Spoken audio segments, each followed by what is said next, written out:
Fox Sports. We are Fox Sports. We are Ohio. The Indians needed to get back to the basics last night, and boy, did they ever. Pitching, check. Corey Kluber was scintillating for 6 innings. Defense, check. The Tri played their first clean game on this road trip. Offense, check. And in a big way, belting out 17 hits in a 12-run outburst against the Rangers.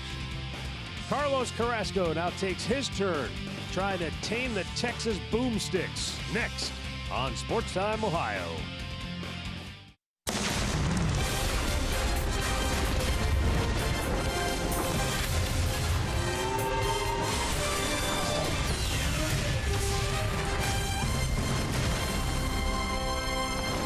A warm Saturday night deep in the heart of Texas as the Cleveland Indians look to take 2 out of 3 from the Rangers as we continue this 4-game weekend series. Hi again, everyone. Matt Underwood alongside Rick Manning. The Indians broke out of their slumber offensively last night in a big way with 17 hits. 4 hits, though, coming from Roberto Perez. None bigger than the check swing blast that went 45 feet up the first baseline. Well, it was a great game for the Indians. The offense needed that, and I will say one thing. Everything went their way. It fell into play. They hit balls where the Texas Rangers were not. 17 hits in last night's game. They finally started to hit with runners in scoring position. You can see the previous, 4 games, they had home runs, and that was it. So offensively, they came back. Kluber gave them an opportunity, put zeros on the board for them to get the lead, and they went on and took advantage of it. All kidding aside, a big night for Roberto Perez, though. You get 4 hits like that. You get a check swing base hit. Maybe that means things have turned for him in a positive way. Everybody basically had a hand in it, and now they'll need another strong pitching performance, though, because you can't count on 17 hits every night. You might have to win a low-scoring affair. Carlos Carrasco did just that his last time out. Yeah, his last time out, he led us off on this road trip with a 1-0 win. It was a gem, too, and Carrasco has always been very good on the road. 6 of his 9 wins this year with an ERA of 1.74, which is brilliant. He's 1-2 in his career against the Rangers, but he has to stand up and do exactly what he has done. He's won 2 starts, his last 2 starts of record, and hopefully he can go out there and do the same thing tonight. Put zeros on that board early until the offense can get going. All right, we'll be back with the first pitch between the Indians and the Rangers coming up next. Cleveland Indians baseball is brought to you by W.B. Mason, the official office supplier of the Cleveland Indians. By McDonald's, I'm loving it. And by your local Toyota dealers, visit buyatoyota.com. Toyota, let's go places.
Ramirez to second. There's one. Kipnis on to first. And the Indians turn two. Geyer flying around third. He's going to be waved home. Napoli came off the bay, held on. A 2-out, 2-run double for Abraham Almonte. Roberto Perez has a 4-hit night.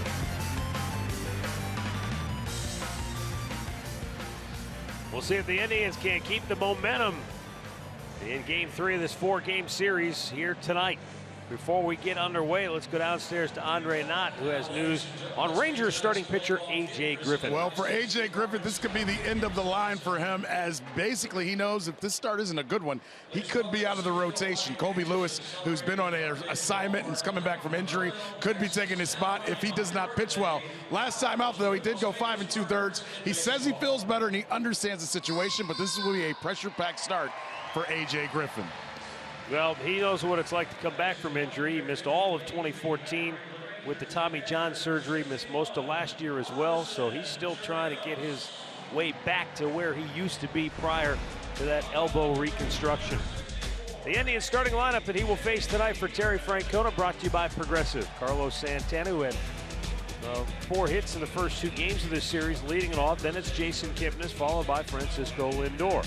Mike Napoli, Jose Ramirez, Lonnie Chisenhall, Almonte, Tyler Naquin, and Roberto Perez. This would be the Indians' left-handed hitting lineup in there tonight.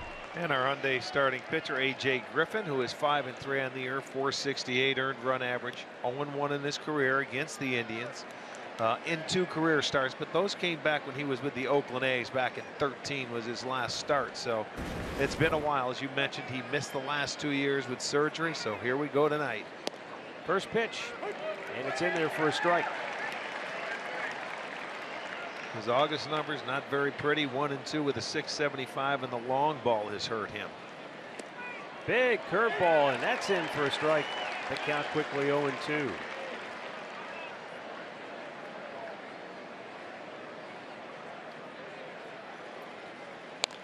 Chopper to first base. And Mitch Moreland takes it himself, 1 down. Let's set that Rangers defense for you behind Griffin tonight. It looks like this. Gomez is in left field, Desmond in center, Mazzara over in right. Beltre at third, Anderson's at short, Odor is at second, Moreland is at first. Chirinos gets the start behind the plate. That's where you'll find the crew chief, Jeff Kellogg, tonight. John Tumpane, Brian Honora, Lance Barrett on the bases. Jason Kipnis will bat second.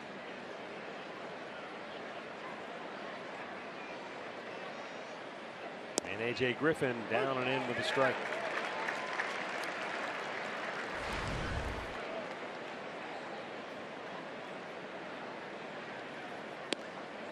And he is filling up the zone, as they say. Jason Kipnis, though, not in agreement with that last call by Jeff Kellogg.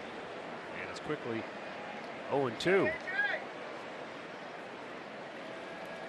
And he chases one in the dirt, strikes out. 2 down.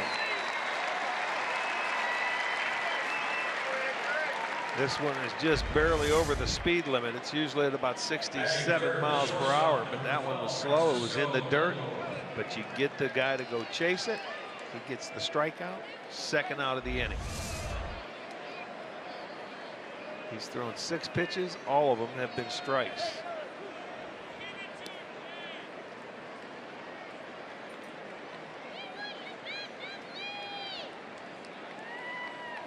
Francisco Lindor liftoff deep to right and off the wall. And it takes a good kick for Lindor. He'll go all the way to third. It's a 2-out triple. And that's his second triple of the year. Well, at least it stayed in the ballpark, because that has been his problem. That one, Lindor got the fastball and he was ready for it. He's been throwing nothing but strikes. And he has allowed a career-high 3 homers in 2 of his past 4 starts, and has allowed a homer in 10 straight starts. So this one stays in the park. It's a triple for Lindor, and now they're going to have to do it with a base hit.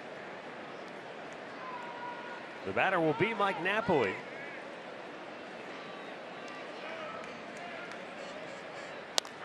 And he jumps on a breaking ball but pops it up. The center fielder Desmond Makes the catch. No damage on the 2-out triple by Lindor. The Rangers are coming to bat.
Here's the lineup that he will oppose for Jeff Bannister and the Texas Rangers, brought to you by Spitzer Automotive. Nomar Mazara to lead it off. Ian Desmond bats second, Carlos Beltran third. Then it's Adrian Beltre, Aruden Odor, and Carlos Gomez. Mitch Moreland, Elvis Andrus, and Robinson Chirinos batting ninth. And Carlos Carrasco is our Honda starting pitcher. And Carrasco coming off probably his best start of the year. If not his best, it would be his second best, where he had 8 innings, 4 hits, and threw a shutout. And the Indians won that game out in Oakland 1-0 to start this road trip. And fortunately, they got the win last night, so he's going to try and double up tonight. First ball swinging, Nomar Mazara fouling it back. He has not pitched against the Rangers this year. He has made 4 starts against them. This will be his 5th career start. He is 1-1.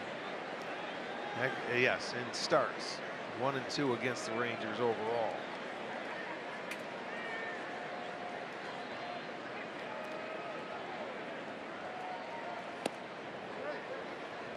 Boy, there isn't an umpire we've seen lately that wants to call that pitch. That's one of the toughest pitches to get called to strike, is on that inside corner, right where they sit, though. That's low, 2-1.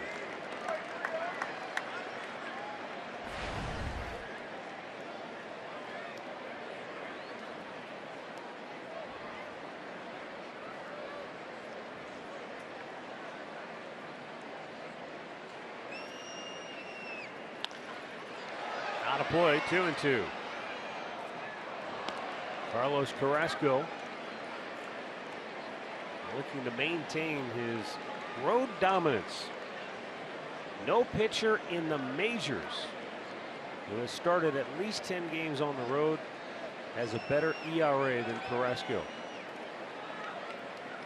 Though pitching in Texas has been troublesome in the past.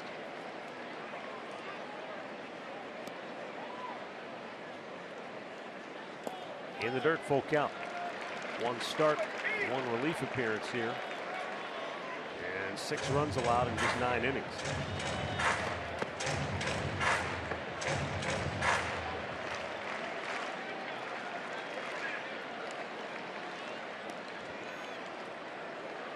Mazara having a good leadoff at bat for the Rangers. 3 hits and 8 at bats in the series. Well, this is all new to him. He's the 7th leadoff man for the Rangers this year. And it just started the other day, and we mentioned he's having a nice rookie campaign that has never let off anywhere in the minors. The 3-2 got in on him, and he pulls it foul.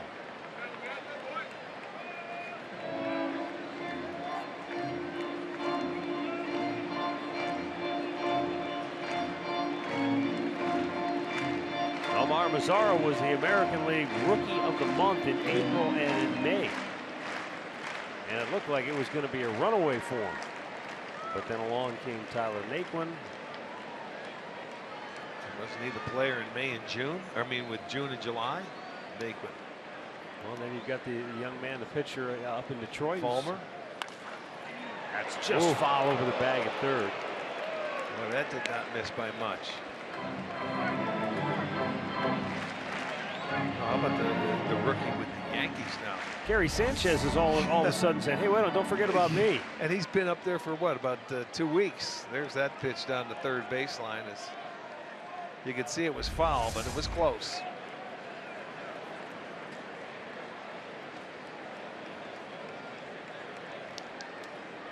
Eighth pitch of the at-bat. Struck him out. There's that split change from Carrasco. You know, that's what this team did to Kluber last night, was they really made him work hard to get out. But you can see Carrasco goes with the changeup, and this will be our Circle K strikeout, down and in, a good pitch. He swings over the top of it. But that's why Corey could only pitch 6 innings last night. They had a lot of foul balls off him with 2 strikes to stay alive and keep an at-bat going. Ian Desmond, 1 for 7 in the series. Fastball missing, low and away. There you can see in the glove the grip, and it's that split changeup. As it's set,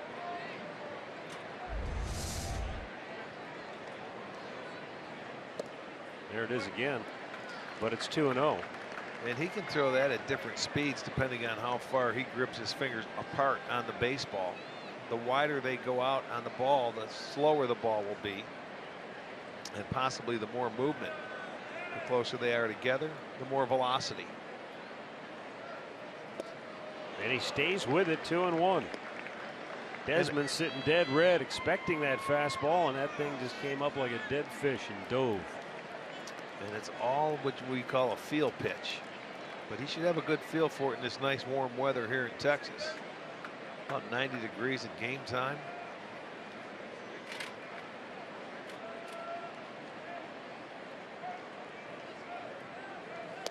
Fastball again, he can't locate it, just missing. I think he wants to just tease him with it, just going outside. He searches that heater, Desmond does. Mickey Callaway told me before the game there's really not a game plan for Carrasco going in with regards to the changeup versus his slider. Desmond muscles it right through the middle of the infield. That was like a changeup, but jammed it. And he hit just a soft little humpback liner, and it was placed perfectly between Kipnis and Lindor. They almost ran into each other. Got down on his trademark. I thought Lindor might dive for it, but no. He was out of stride, couldn't do it. He goes in there for a base hit for Desmond. It's going to bring up Carlos Beltran, who is mired in an incredible slump for a hitter of his stature. He is hitless in his last 32 at-bats.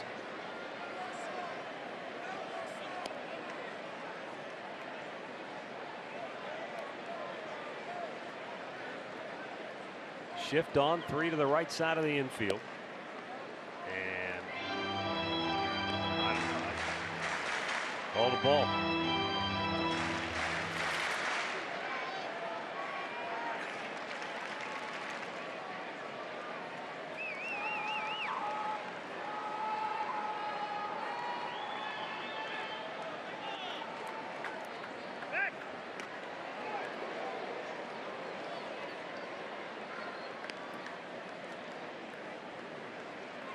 Desmond with 19 stolen bases out of 23 attempts this year, so he's been successful running.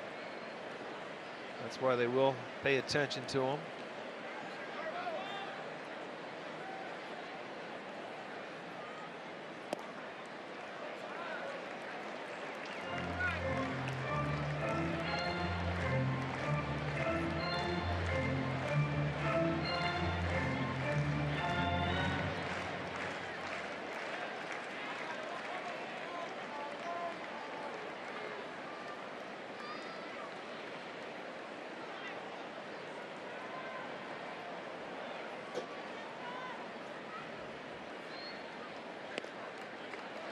Well, he hasn't thrown his fastball for a strike yet, and that's going to be troublesome if that trend continues. Yes.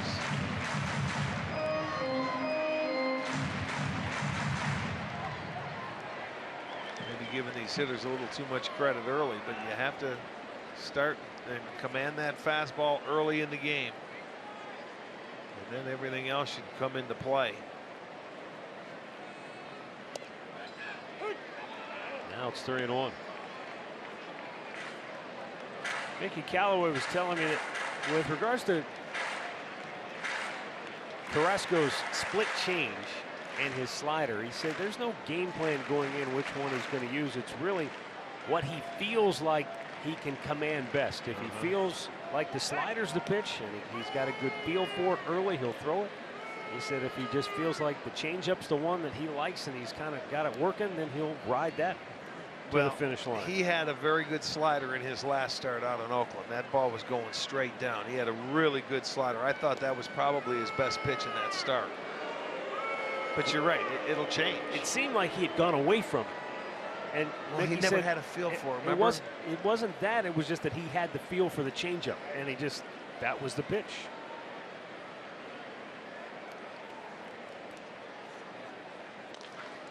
Yeah, that's going to be trouble. Yes, it is. Ramirez will be off balance there, not in time.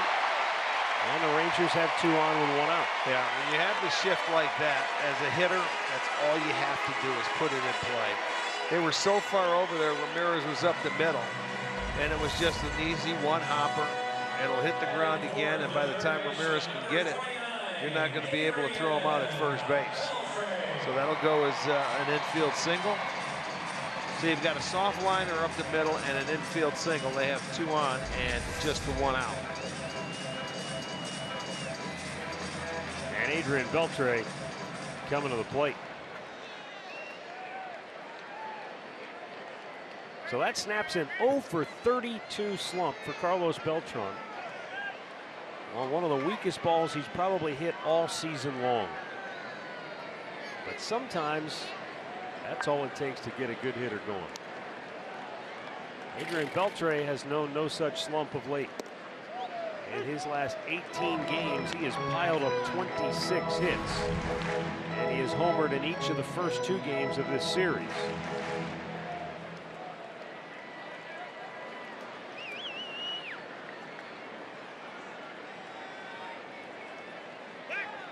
There's nobody there, and that's going to put the runners at second and third. Unbelievable. But what? Yeah, he never stepped off the rubber. There's nobody covering first base. It's in his head. He's been doing that recently, where you throw to first base. There's a man on second, and Santana's playing behind the runner. That's having a brain cramp. Watch, he doesn't step off. He goes to first. There's nobody there. What a mistake by Carrasco. No reason to throw to first base. Your job is to concentrate on the hitter up there, and this is their best hitter. So a balk will move the runners to second and third.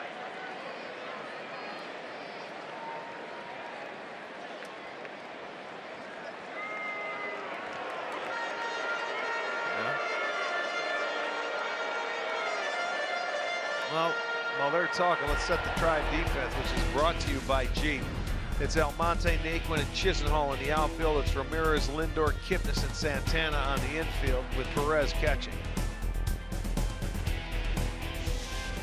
Carrasco's obsession or fascination, or whatever you want to call it, with the runners on base has almost gotten to the level of absurdity here of late. It was never that way before, and recently in his last, I'd say, 3 starts, yes, he's become almost obsessed. When we were in New York is when it started.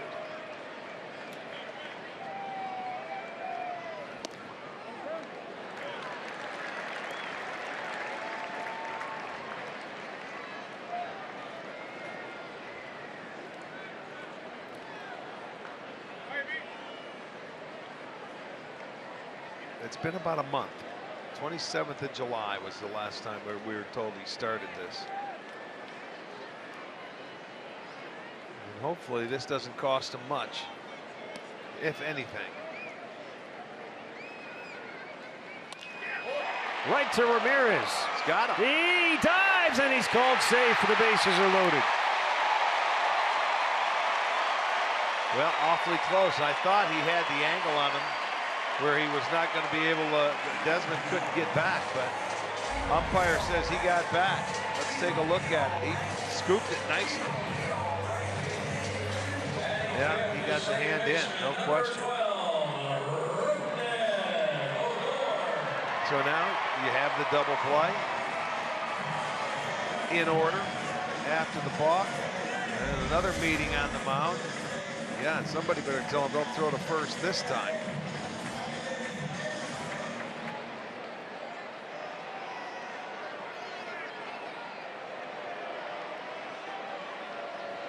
It's been a long inning already. Over 20 pitches, and Rougned Odor is the batter. Started with an 8-pitch at bat against Nomar Mazara.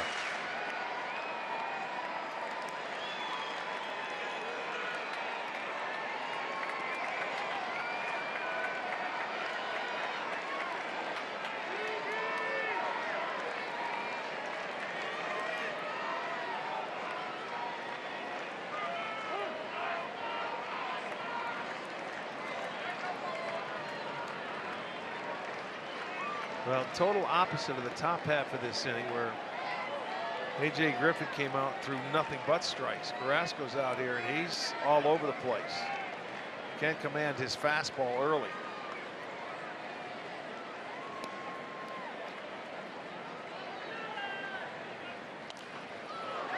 On a plate.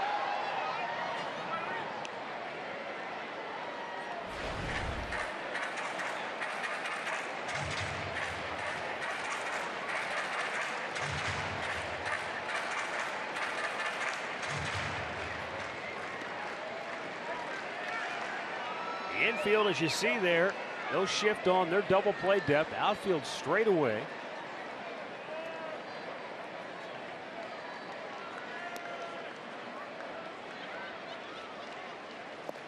You look at him and you might not think he's a big power guy, but he's tied, actually leads the team in home runs because Carlos Beltran, while he's hit 24, most of those came with the Yankees. Yeah, so that's true. This is the home run leader of the Texas Rangers. Well, just don't make a mistake to him. That was a nice changeup right there. He has an opportunity now to go for the strikeout and keep the bases loaded. Make your pitch here and you should be in good shape.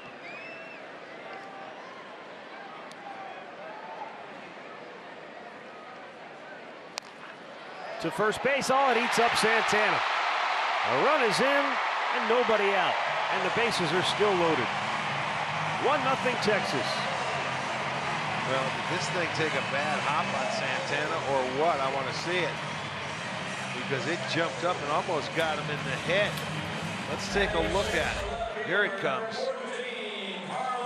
Yeah, did you see that ball kick to the right? That ball had some spin. Watch. Looked like it hit him in the right shoulder. He's going to feel it off to one side, and that ball came off his right arm. I don't know how it could have fooled him on the spin. It hit nothing but dirt, but it did. Well, and he now went the to Rangers field are rolling on his left side of the body, and the ball hit him on the right arm. So I don't know how it got there, but it did. It'll be a base hit. They will take the lead. They'll take the hit away and charge him with an error. They did.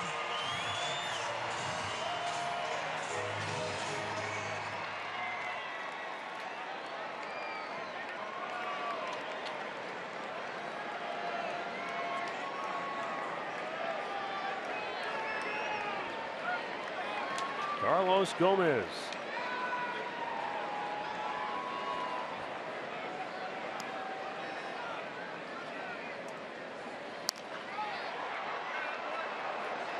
Now, by rights, the inning should be over, but sometimes that's the way it goes, and Carlos Carrasco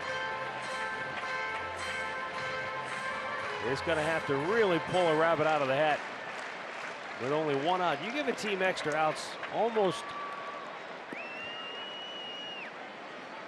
without fail, they make you pay for it.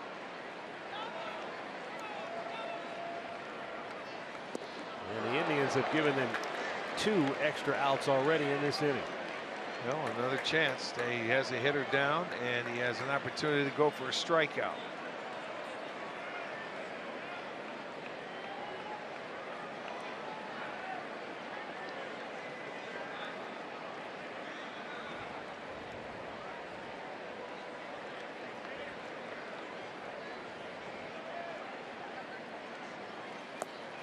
He got him. Gomez overly aggressive, chases it, and that's a huge strikeout for Carrasco. And there are 2 down in the inning. Well, you can expand the zone with this guy because he will swing at anything and everything. He's trying to, usually hit a grand slam or get it, swing way too hard instead of take what you give him, and he sets him down, and he does it quickly. You come back and get out of this inning, it'll be a nice job by Carrasco to get through it, even though that pitch count will be up there for a first inning.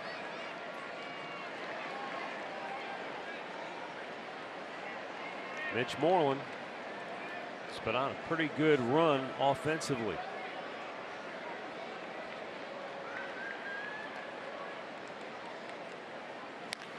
And he drives one out of here, and the Rangers lead it 5-0.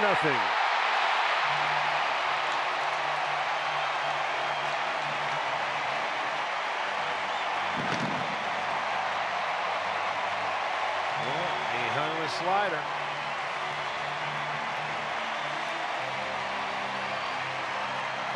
And it is a big inning, and it is in the first, and nothing went right. Moreland pulled it right down the line, his 22nd, and that ball stayed middle of the plate, no doubt about that one. So now the Indians have their work cut out for them right now.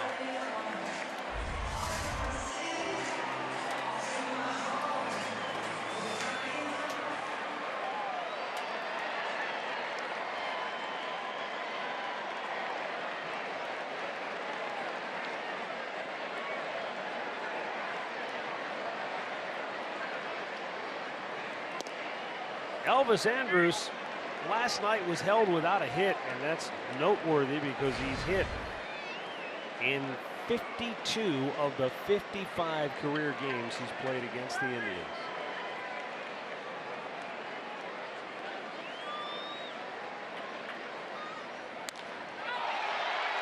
Driven to deep center, back is Naquin, who makes the catch. The Indians give the Rangers 5 outs in the first, and they score 5 runs.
out for Cleveland.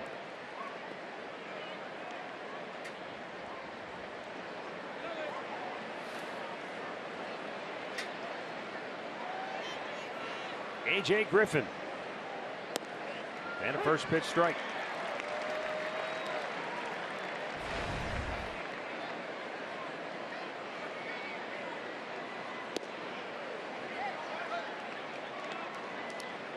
Ramirez so far 2 hits in the series and has scored a run. It was the first ball that Griffin has thrown tonight out of his 10 pitches. Make it 2 in a row. 2-1 to count.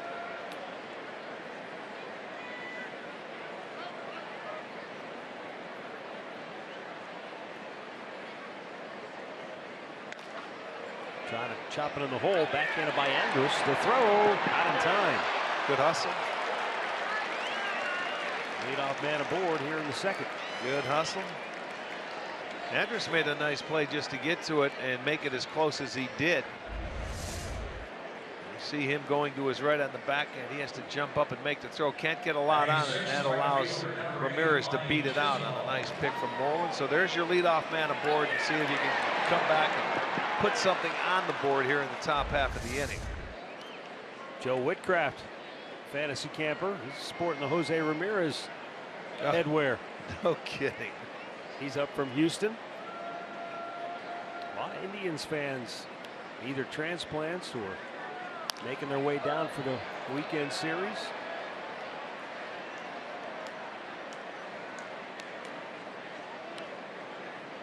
Indians trying to come back and make a game out of this one. The first 2 have been blowouts each way. Texas won the opener. 9-1. Cleveland belted them back 12-1 last night. But now it's Texas out to the early 5-0 lead here tonight. And there's one away.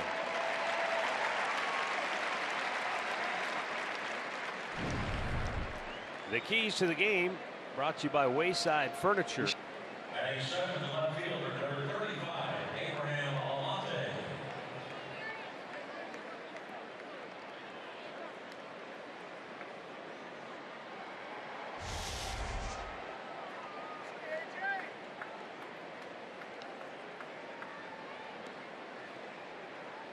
Abraham Almonte 3 for 5. Couple of doubles. He's driven in 4 runs.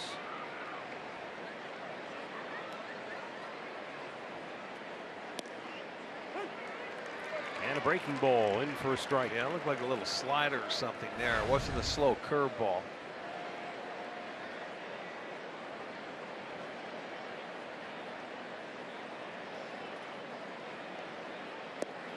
That is.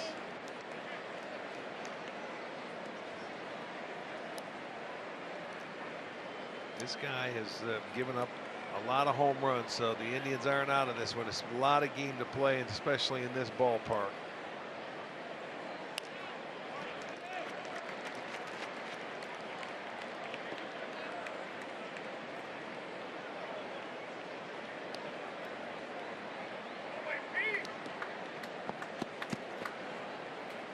A.J. Griffin grew up in Southern California. A little lazy pop to center. It'll be the left fielder Gomez coming in, who makes the grab. 2 down. Well, Indians baseball is live with the MLB.com @bat app. You can stay connected all season with radio broadcasts, video highlights, stats, news, and more. Download the MLB.com @bat, the #1 app for live baseball on your smartphone and tablet.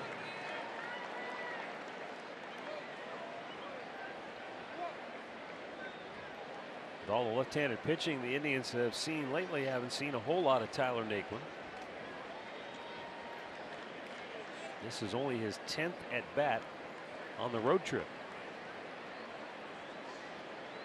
First at bat in this series. And a curveball in for a strike.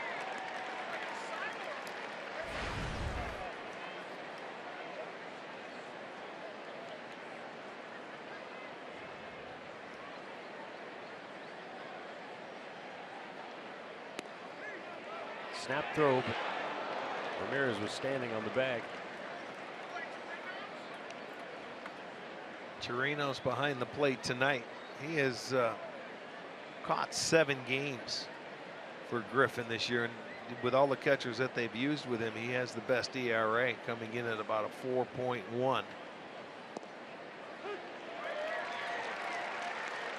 And he's ahead of Naquin 1-2.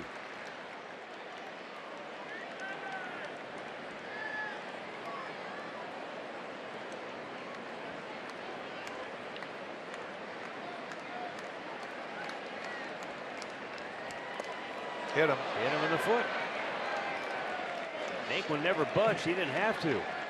Yeah, you're right. When you see that coming, that's not coming hard enough. It's not going to hurt if it does hit. Especially when you're down on the count. Might as well, hey, I'll take that. Take it and take your base. He made the mistake of throwing it and throwing it inside, way inside, and it short hops him and it got him in the protective How about pad. that? I didn't realize it hit the dirt first. Yeah, it sure did. It didn't even catch him flush, so he was trying to get him to chase one in the dirt. I'll take first base on that one if that's how you want to get hit right there.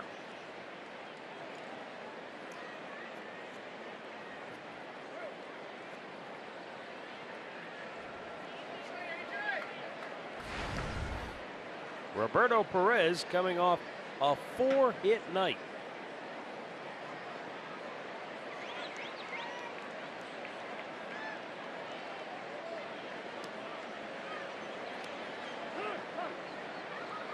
Time call.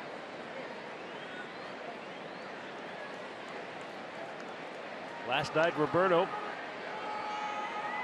had 4 singles and 3 runs batted in. One of those singles was on a little check swing roller up the first base side, but the other 3 were all stroked right back up the middle. You're trying to stay fundamental. This one's to the right side of the infield, but Odor tracks it down and the inning is over. Middle of the second, Texas 5, Cleveland nothing.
With the purchase of an adult ticket, and they are located in the family deck out of Progressive Field next to the kids clubhouse. Go to Indians.com for those tickets.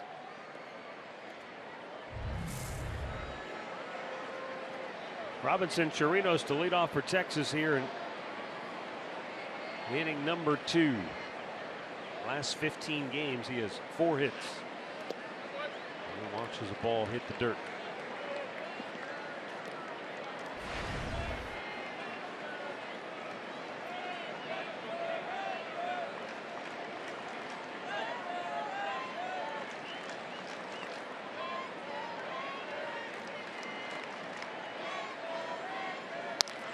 Right at Santana. He's got this one. And he'll take it himself, 1 down. Go down to Andre now. Well, Mike Napoli is a former Ranger. He knows how they're built and how they think. Here's tonight's Hear Right Sounds of the game. Mike Napoli talking about playing for the Rangers. They're a tight-knit group. I was part of that last year, and they all stick together, pick each other up. When they go out on the field, they play for each other. It's not just individuals over there playing. So, they play the game the right way. They got a lot of talented players, and there's a reason why they're at the top of their division. Yeah, if they get any kind of starting pitching, and they've had some injuries, they are going to be tough.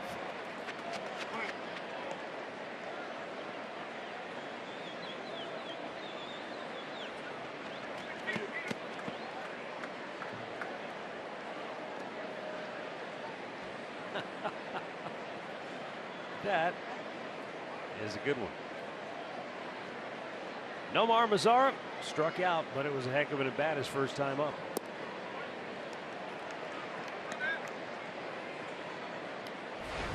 Carrasco finally struck him out with a really good split change.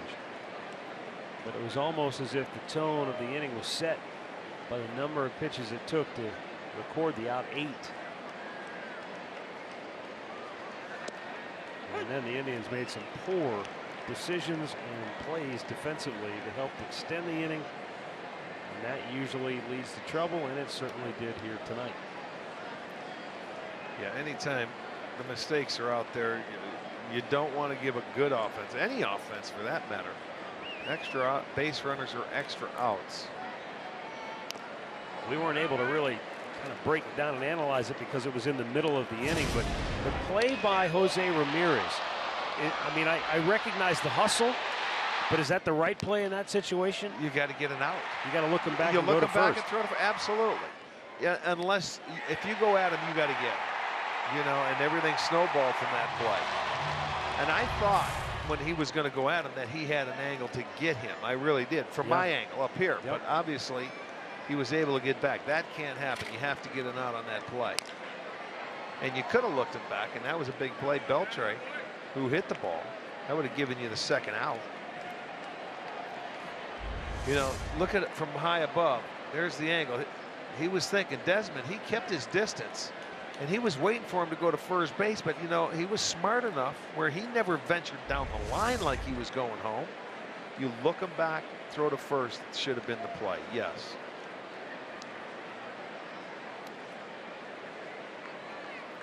One, two. I tell you what, he was also fortunate because if Odor's tagged out in that play, that was Desmond, right? Right, at third. And he gets tagged out on that play, then he's in trouble. And Jeff Bannister, he'd have had some splaining to do. No, that's true. If he was tagged out, it was so close, but he kept his distance and he knew he could get back, I guess. So I'm saying Ramirez made the mistake, and Desmond, he won that war there. Well, another lengthy at bat for Mazara, and Carrasco is about to make his 40th pitch with only one out in the second.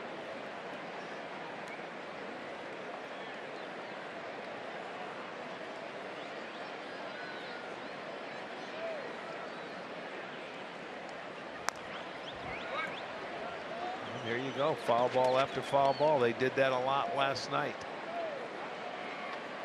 You're hoping sometimes that these guys can make outs early in the count when they swing at pitches, but they haven't.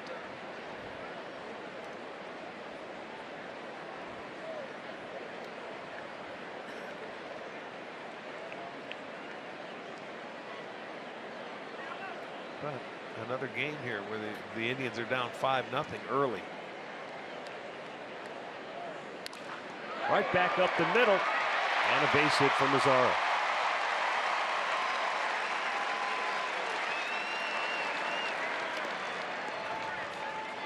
Great effort there by Lindor, but just beyond his reach, and we'll go back down to Andre. Archie's talked a lot about Mazara not being a leadoff hitter in any other times in his career.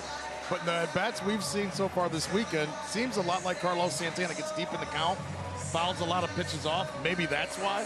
they put him as a leadoff hitter in this lineup? Because is there really truly a leadoff hitter in this lineup when you look at it? Well, you know, hey, look, he's got a good on-base percentage at 335, and his slugging's up there. And Bannister just felt like this guy was the best option that they had. And when I'm looking at it, I would think maybe Andrus could be a guy, but he doesn't walk like this, the young player, the Mazzara. And Desmond was leading off, I want to say, when they came to Cleveland. Yeah, right? he was leading off, and usually, you know, the Shields is going to lead off against left-handers. Right. You know, he'll split that, so it'll change right now. But like I said, Chu was leading off. They've had some injuries, and it's their 7th leadoff hitter this year. But the kid's been fine from what we've seen.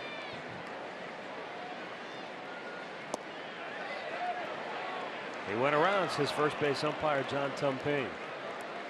0-2 the count. You know, if you have the table setters and guys that can get on, they can spark it for the big hitters. But if you get to those big hitters and you don't have anybody that gets on in front of them, they're hitting the leadoff all the time, that it makes it a little easier to pitch to them. Runner will go, and he's safe at second. Well, now that's a mistake there by Perez. Although he did take off when he was running, but not that tough of a play. Let's get a look at it again and see. Little slider in the dirt. It deflected off his arm, and he was rushing to get him because he saw that Mazzara got a good jump and no chance to get him. So he will get himself in the scoring position on the wild pitch.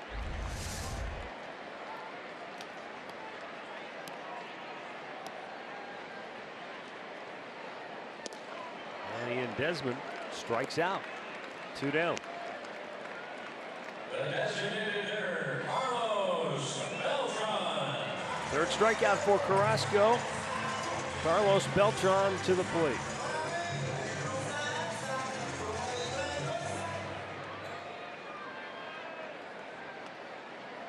I don't know how many times that Carlos Beltran has been up this year where he's seen that dramatic shift on.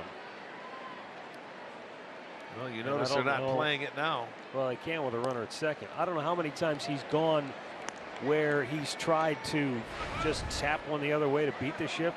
When you're 0 for 32, you'll do just about anything to get a hit. You know, the amazing thing, when he came to Cleveland before the All-Star break with the Yankees, he was swinging it pretty well. He was hot. The ball was, I mean, he was in rhythm. He had good balance.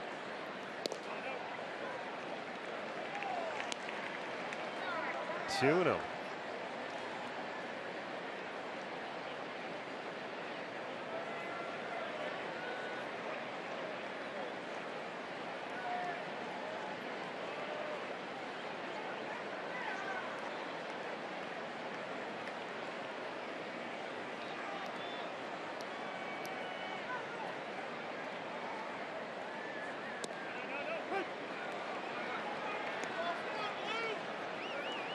Like he was taken all the way there, no matter what you're getting. And when you're not swinging well, that's not a bad idea. So you can get a good long look at what the pitcher has, instead of trying to be aggressive and getting over. Just spin on it and take a look and see what he throws you in a hitter's count.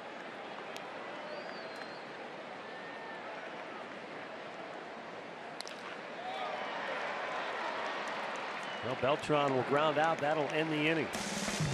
We play 2. It's Texas 5, Cleveland 0.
one tonight. Stay tuned later in the game for Miller Time, brought to you by Miller Lite.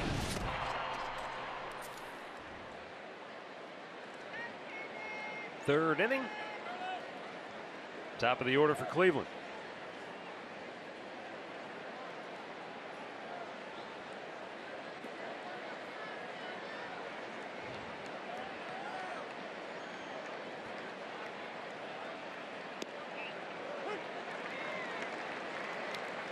Well, you'll spot him that pitch for strike one. That big slow hook. It's awfully tough to time.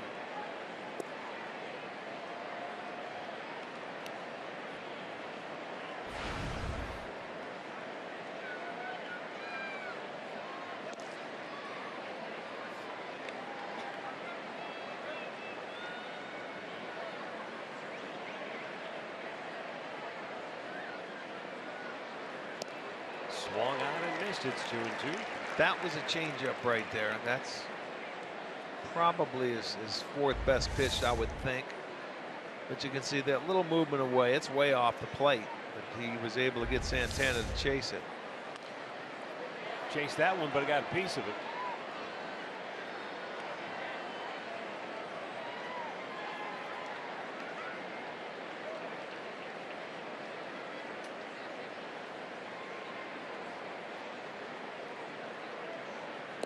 That one floated way outside. Full count. Well, this will be an interesting pitch. He doesn't seem to like to throw fastballs when he has to. Wonder if he comes back with that changeup again away.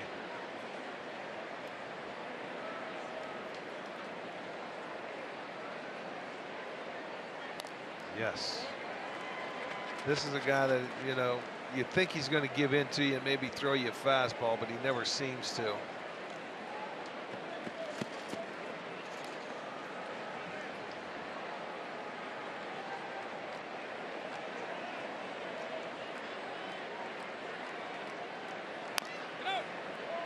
Santana pulls it foul.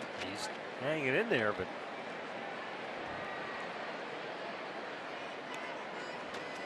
right now you just need base runners. You got to try to get on base and get to them, make them work a little bit, and get into that bullpen for the Rangers.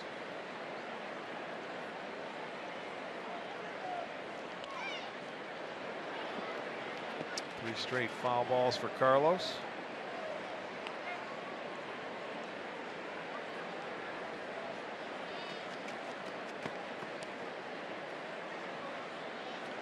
Yeah, everything has been off the plate or outside. And Santana works it for a walk.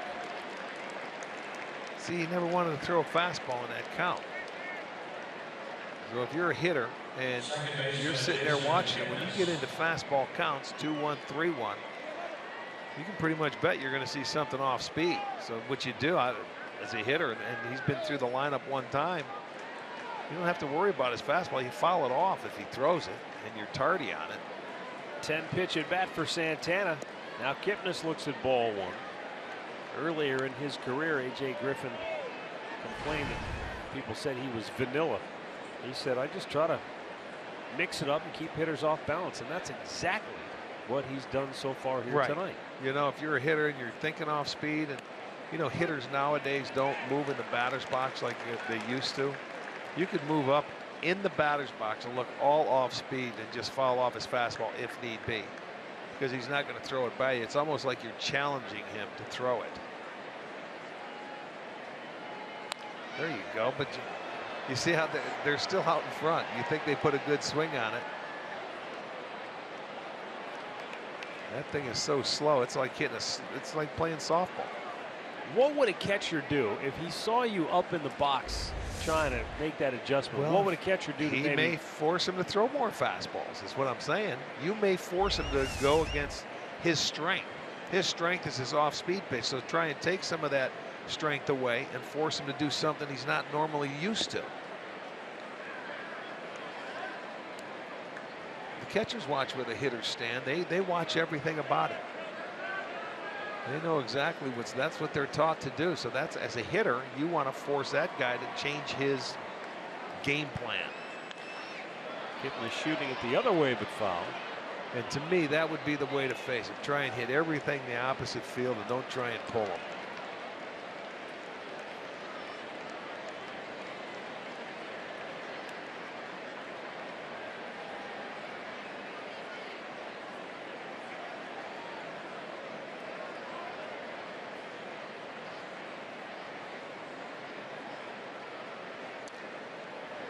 That was his best bolt right there, that fastball, 89.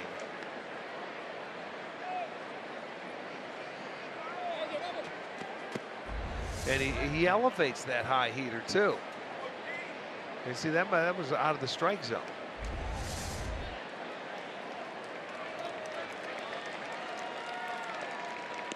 Upstairs, full count. Well, between Santana and now Kipnis, they're making him work. Yeah.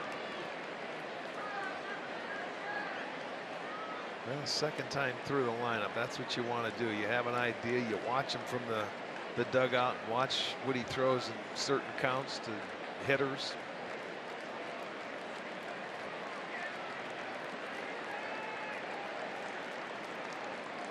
Runner goes, swing and a miss. He struck him out, and a double play. Boy, all that hard work just went right down the drain in a hurry. Well, you get, and that's why he started Santana, because you figure Kipnis is going to put the ball in play. He swings through the fastball, and they throw out Santana easily. So it's a strike him out, throw him out, double play.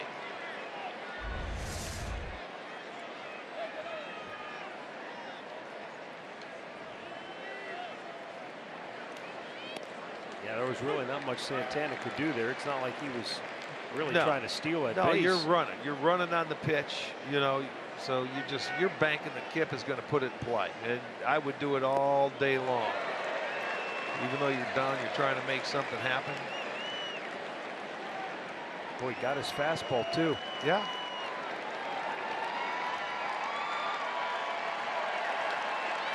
Lindor, who tripled with 2 outs in the first, looks at the ball in the dirt.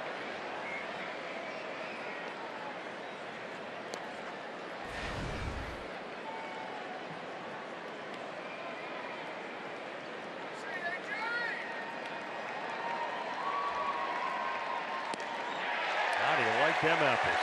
A.J. Griffin strikes out back-to-back hitters, and the inning is over.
Third.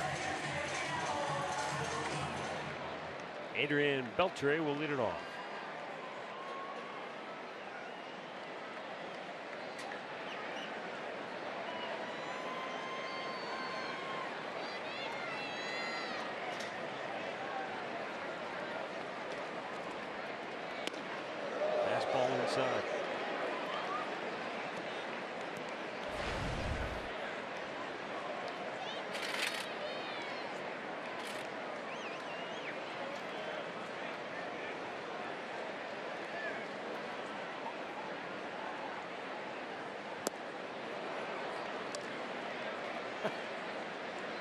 Beltre gave himself a pretty good whack in the head after that swing.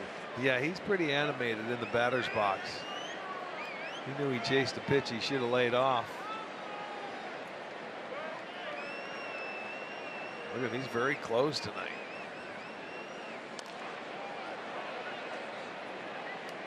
There's times where you'll see him on breaking balls go down to one knee and swing hard and be able to hit it and put it in play and hit it deep.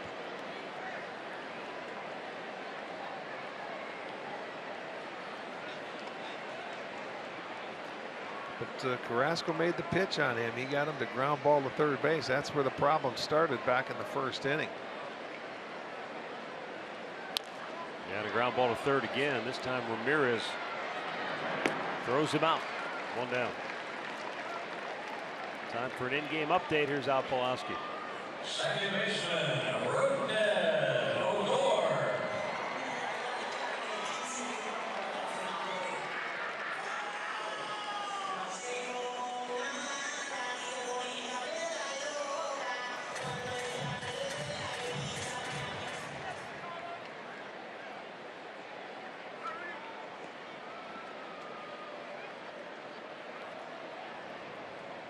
All right, thanks, Al. Here is Rougned Odor.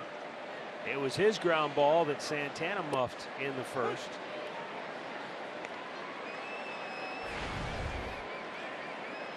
And that was right after the Ramirez play at third.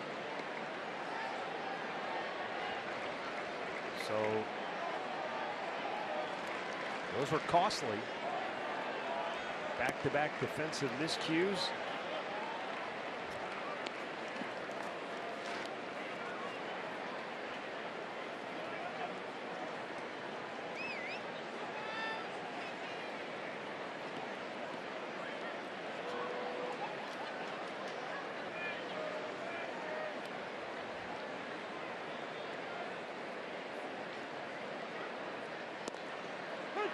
Right at the bottom of the zone, 1-2.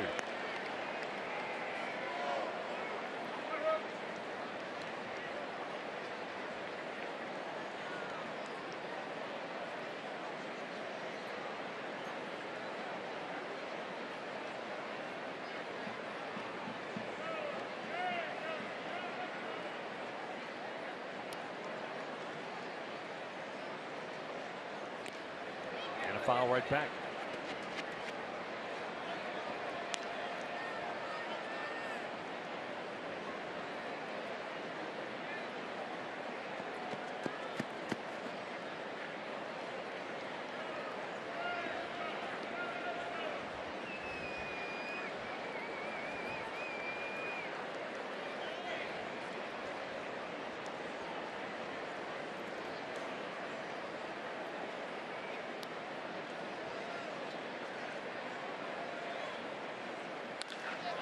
Ball scorched in the gap. Odor can run. And he's in the second. He's going to hold there. He's got a one-out double. And it's the 5th hit tonight for Texas. That's the 27th double this year for Odor. Well, he gave him some swinging room. It was a little fastball away. He plugged the gap in left center field. By the time Naquin can get there, it'll be a double for Odor, and it will be his 27th on the year. And up comes Carlos Gomez, who struck out his only time up.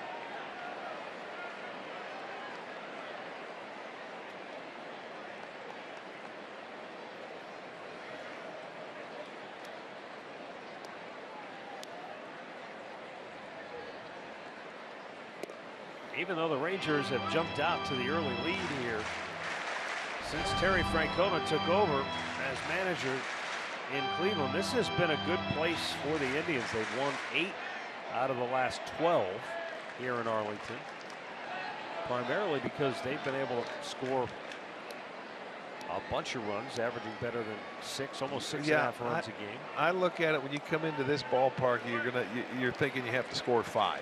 With usually the type of offenses that Texas has. The big difference between the two clubs in the meetings here in Texas in recent memory, Indians bullpen has been far better than the Texas bullpen.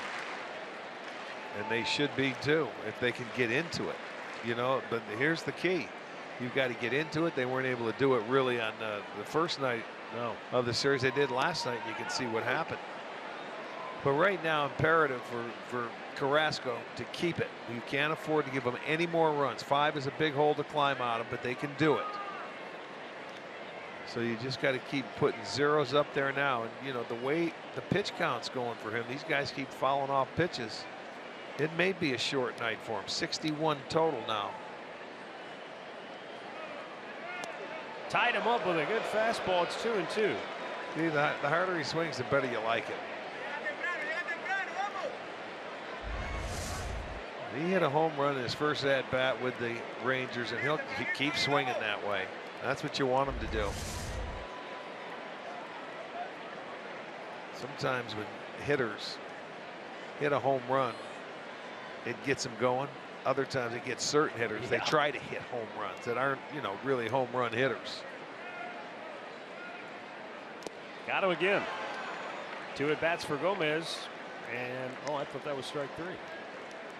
It is strike 3. Well, he thought it hit the ground. He was going to stay up there and try and work his way for another strike. Well, the is what umpire he was really doing. didn't make any kind of definitive action on the ball. He got a piece of it, and it goes right into the glove. And yeah, there it is. I mean, he let him know it was a foul ball. But he didn't like ring him up like, see ya, you're out, boom. No, he did. He gave it the old, okay, foul tip, but you're also out. All right, so 2 down, and Mitch Moreland coming up. Mickey Callaway going out for a brief chat. Moreland jumped on a slider and slammed it out of here in the first inning. He made a bad pitch to him. He hung it, and he just pulled it down the line. Not where you want. You wanted it inside. So Callaway's going out there. Hey, look, you go at this guy hard. Don't give him anything to hit. If you go in there, go in off the plate. And if you walk him, okay. Just don't hang one up there.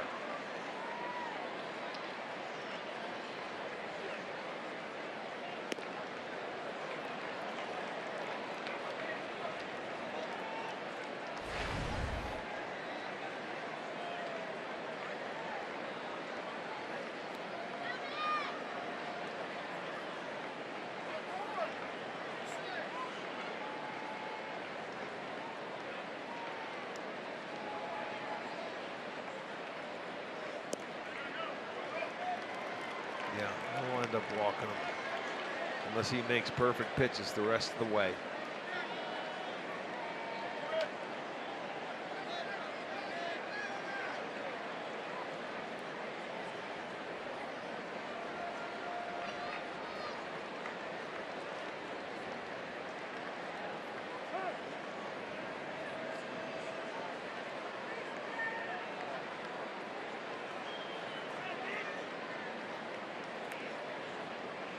Tell you what, Perez is in no hurry back there.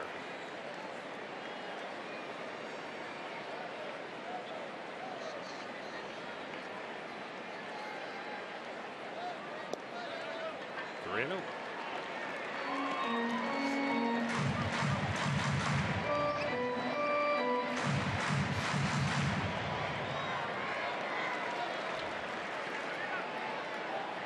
Now they will intentionally put him on.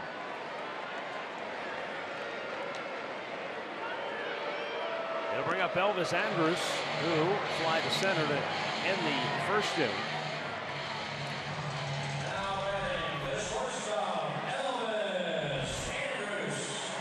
Look at our Quicken Loans rocket arms. Told you at the top of the show, more or less, Carrasco among guys who've made at least 10 starts has the best road ERA in the game. And they come out and get 5 in the first, so go figure. Elvis Andrus celebrated his 28th birthday last night without a hit. A rarity when it comes to playing against the Indians for him. But he came into last night's game with 1,233 career hits. He accumulated all of those before his 28th birthday. Second most in Rangers history before turning 28, behind Pudge Rodriguez, who had exactly 100 more hits than Andrus did before he turned 28 years old.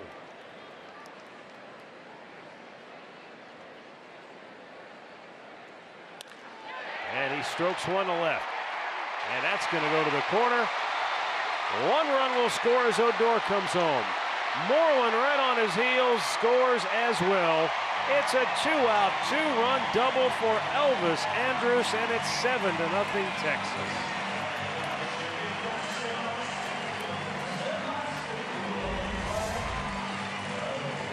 Well, he comes in, and there's that. If it was a two-seam fastball, and I'm not sure if that was a changeup, but it was down the middle, and Andrus made him pay. So he gets 2 RBIs, give him 54 on the year. It's a 7-run ball game, and what a weird series this has been. You're coming in with 2 first-place teams. They had the best records in the league, and they have all been blowout games.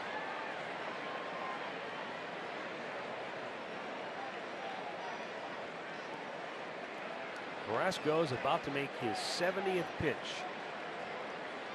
And it's the number 9 hitter, Robinson Chirinos, who grounded out his only time up.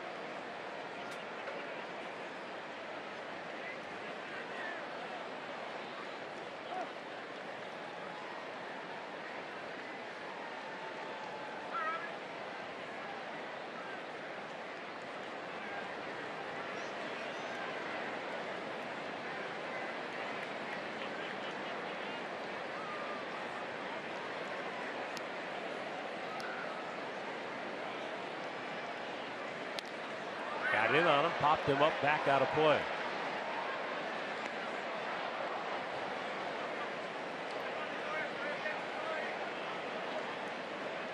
Well, that's how you get a lot of pitches early. A 30-pitch first, not all his fault. Then a couple of 20-pitch innings to follow.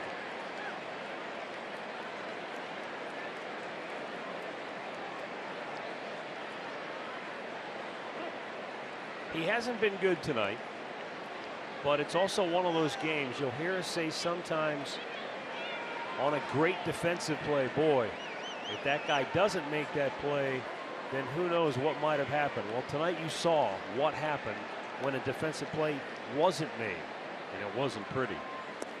Swung on and missed. 0-2 the count. If 1 or 2 of those plays are made in that first inning and Carrasco gets out of it with only allowing maybe a run, he feels better about himself. He's got a lot more energy coming back for innings 2 and 3 than he does now. Who knows? You just know that the way it played out after that 5 spot in the first, it was going to be very difficult for him to try and power his way through. And that's why you tip your cap to the job Trevor Bauer did the other day in Oakland after a disastrous early inning. Yeah.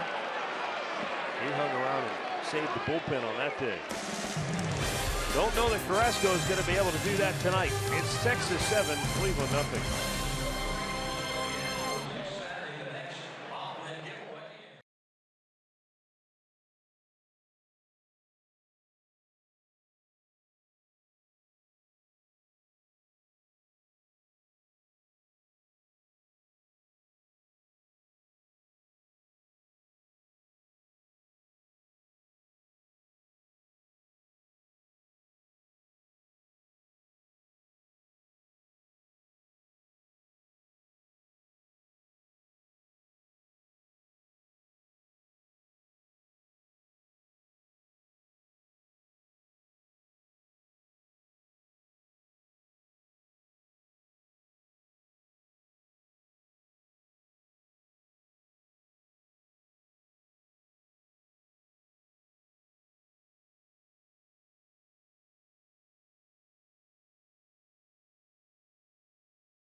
season tickets by purchasing 2017 Indian season tickets, and you'll be becoming a 2017 Tribe season ticket holder. You'll get priority access to tickets for any postseason game played at Progressive Field, plus opening day, team shop discounts, and access to Tribe rewards and more. Mike Napoli going to lead it off.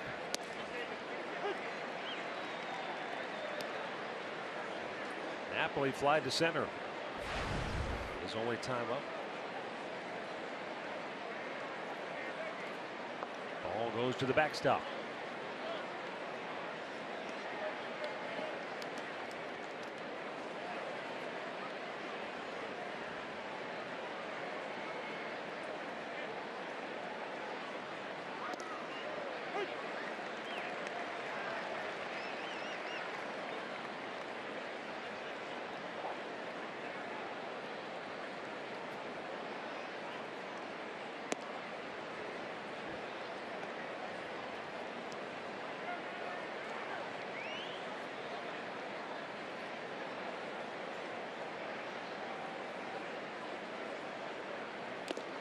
Tied him up. Tell you what, A.J. Griffin, they say he's not overpowering. He has struck out 3 in a row. Well, when you elevate it, when you're not throwing hard and that's above the strike zone, that had a little movement going in on him right there, and so it did tie him up. You have to make him get his fastball down a little bit if you're a hitter. You don't want to help him out up there. That's the one you want to get after right there.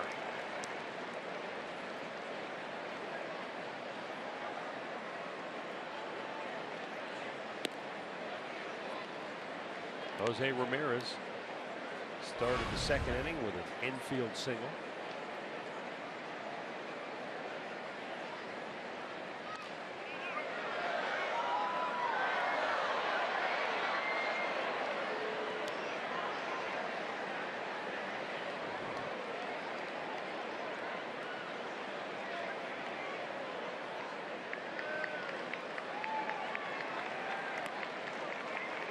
Took off on a little bit.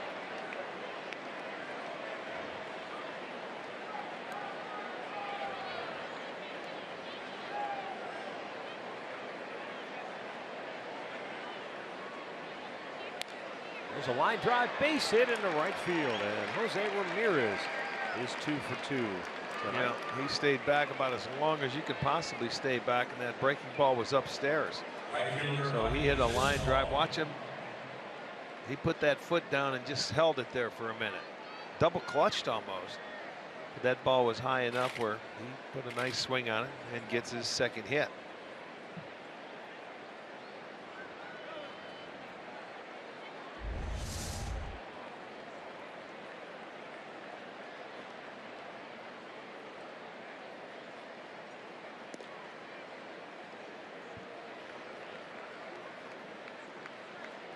Out to the mound goes Robinson Chirinos as Lonnie Chisenhall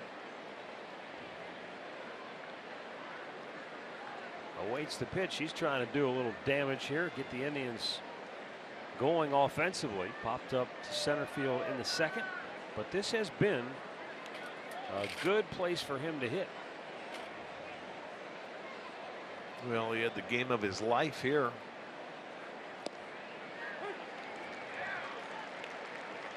Five hits, the 3 homers.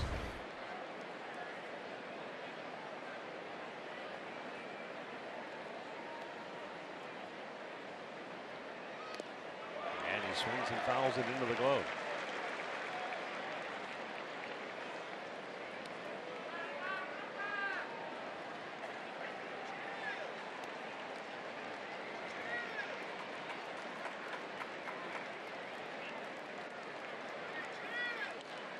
Foul back again.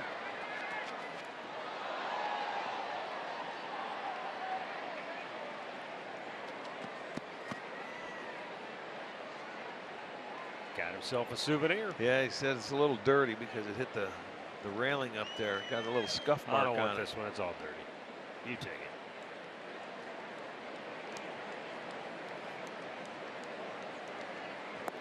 Got him. That's 5 strikeouts for A.J. Griffin, and there are 2 down in the 4th.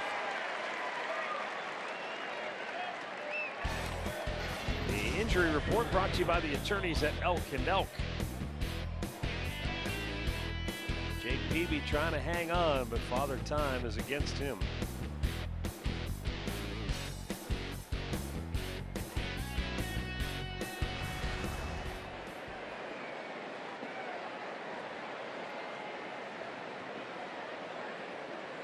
Abraham Almonte fly to left in the second inning.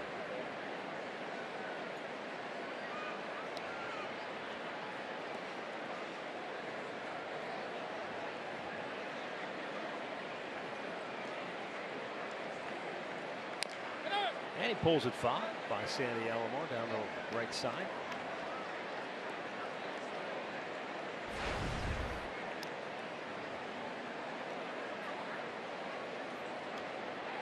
Still plenty of time for the Indians to get themselves back in this game, but as you pointed out, this is starting to take the same form as the first two games of this series, which were blowouts, one each way.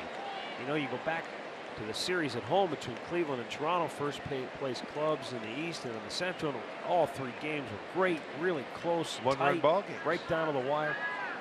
Same kind of matchup here, and they've just been ugh. Yeah, so far the series has been lopsided. Almonte pops one shallow to right. Mazzara is there, and he makes the catch. So we go to the bottom of the fourth. All Texas so far.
Rookie of the Year candidates. There they are. Two guys in this ball game right here.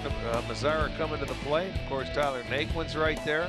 Kepler, we saw him in Cleveland with Minnesota. He had a great series. Cuthbert, a nice year. And the pitcher in Detroit. Now look at that. Talk about guys up 4 out of the 5 are in the Central Division.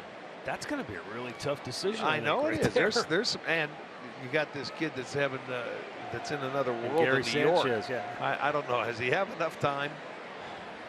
Well, I guess if they're playing him every day by the time the season ends, I guess what do you have to have? He's got 23 games in, I think, to this point. What's the qualification, though? Is it like so many at-bats or games? 150 at-bats, maybe? I think so. I think so.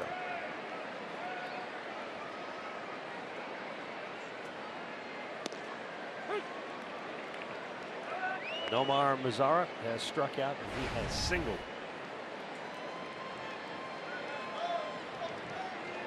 Well, speaking of New York, I want to ask you what you think is more rare in terms of a baseball occurrence. Two things that happened on this date in baseball history. The first one was in 1938. At Yankee Stadium, Joe DiMaggio hit 3 consecutive triples against the Indians in an 8-7 New York win. In 1977, on this date at Yankee Stadium, Bump Wills and Toby Harrah hit back-to-back inside the park home runs on consecutive pitches. Okay. Wow. It's the only time that's ever happened in baseball history, so I might have just answered the question Well, for you. But 3 straight triples, I don't know That's that I've what ever seen that you know, I happen. was thinking that. No, because that's one of the toughest hits to get.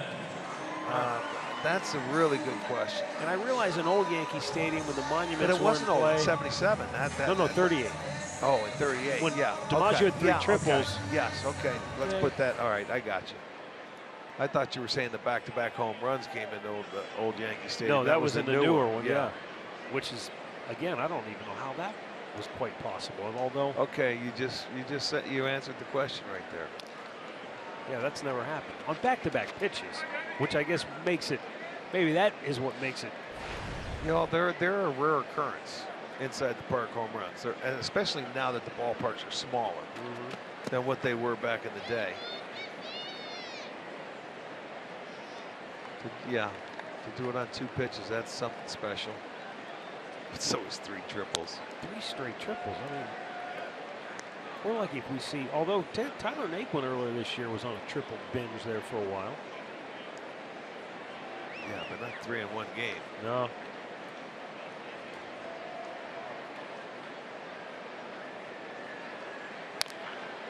In the hole, perfectly placed. The old seeing eye single for Ian Desmond. Well, yeah, Santana was way off the bag at first base, and he went diving for it, couldn't get it. Kipnis, ranging to his left, went diving for it. That's what you're exactly right. Seeing eye base hit. And I mean, watch both of them going after it. There goes one, can't get it. There goes the other, can't get it. Perfectly placed. I think Santana was a little bit closer than Kip was. But it's a base knock.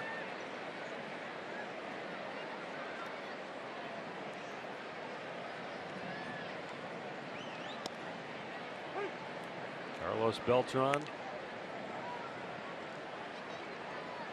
This is the way you want to face this team when this guy's not hitting. You said he broke an 0 for 32 slump? Yeah. Wow. A guy that good you would never think could go that long, would you? No. That's why I was said when he first came up, it's that kind of slump he probably is just not used to and hasn't probably seen in a long time, I'm sure. If ever.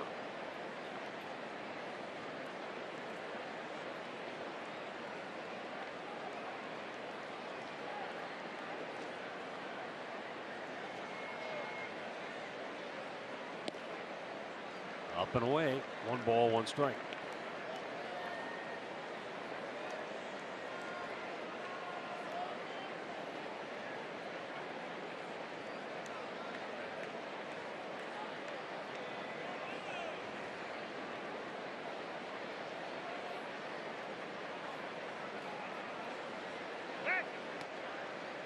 It's 7-0. All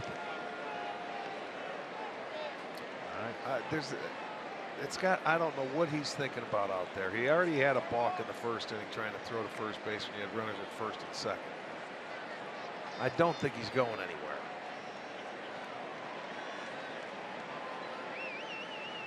You start paying attention to him, he will. Mind-boggling. I'm trying to remember. Who was on first base? That's what I was just trying to think. And he was the looking at him Angels. It was Simmons. like, Andrelton Simmons? Yes. Is that who it was? Yes, it was back in Cleveland. He's looking at him and saying, "What are you doing?" And there's 3 straight. This is now here comes Callaway. This is really uncalled for. And Lindor was sprinting in as well. You know, this has been a problem for Carlos for the last month. Why he is doing this, and you can say he wants to be like Josh Tomlin, holding the guys close. It's 7-0. This is all upstairs in his dome. And this isn't the first time Callaway's been out there. It's been probably 3 times. And I'm sure those 2 are talking about it right now as well. Well, there you go. Get the bullpen going. You want to throw to first or you want to pitch?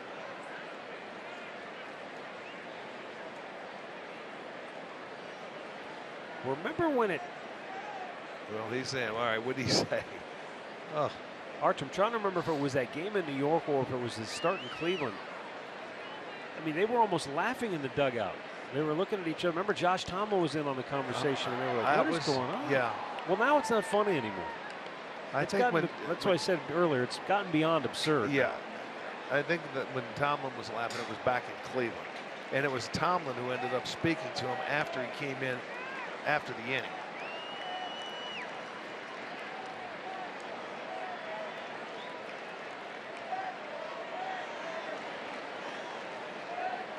I mean, nothing should bother him because he pitches from the stretch anyway.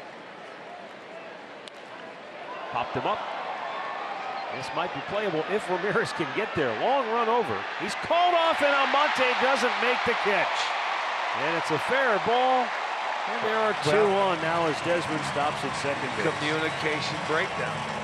Almonte called him off. Ramirez was there. He had a long way to go, but he peeled off because he heard Almonte. And that's exactly what you do as an infielder. There's Ramirez, and then he hears him, and he never gets there. See, you can see him calling for it. Ramirez doesn't say a word. He hears Almonte, and he can't get there to catch the ball, so his mistake. You can't call it too early unless you know you're going to catch it.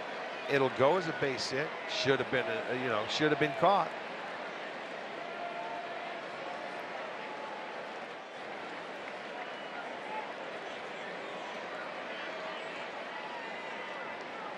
Adrian Beltre 0 for 2 on the night. All right, my question to you is, because looking at the replay, it appears that Almonte, while he called for it and thought he could get there, may have also thought, because his eyes are trained on the ball, he's not looking down, that he was going to run into Ramirez, and it looked like he just kind of short-armed it. Well, then you can't call for the ball because Ramirez was the first one there. I know he caught up to it, and it was a tough play. But if you call him off, you've got to catch it. Or don't call for it, because you're going to run into plays like that. Watch, doesn't it look like he's calling for it? Look, see, he looked. Now he's calling for it because he thinks he can catch it. I got it. I got it. Now Ramirez hears him and he gets out of the way. I don't know. He didn't run through the catch. Right, because maybe he felt he was going to run into him. But that's his fault. Then don't call for it because Ramirez wasn't saying anything. Infielders are taught to come out until they hear you call them off. When they call you off, you peel off. Exactly what he did.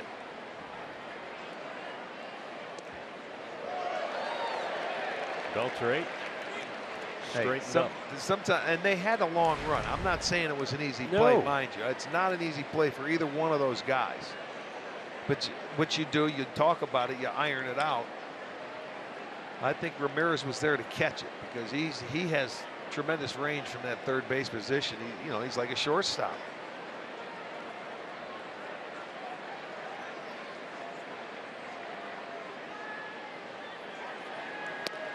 And he threw it by him.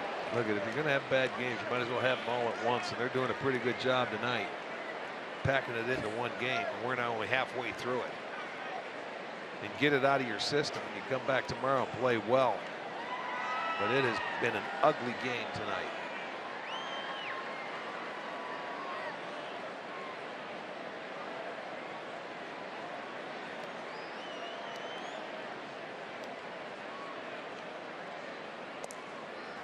Yeah, by my count, only one error on the scoreboard, but three bad defensive plays. The ball in the dirt that Roberto Perez couldn't get the handle on, although that didn't cost him. A balk. I mean, it's been a bad game. It's hit him everywhere.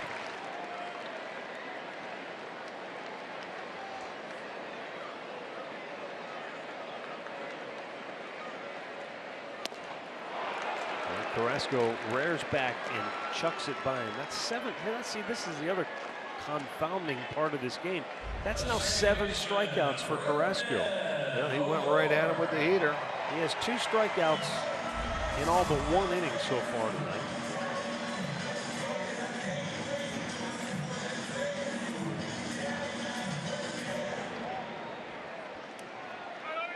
That just tells you how good his stuff is.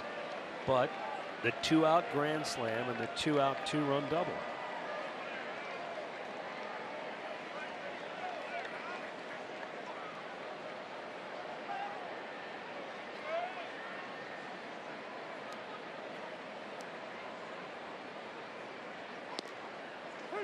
Rougned Odor takes a strike.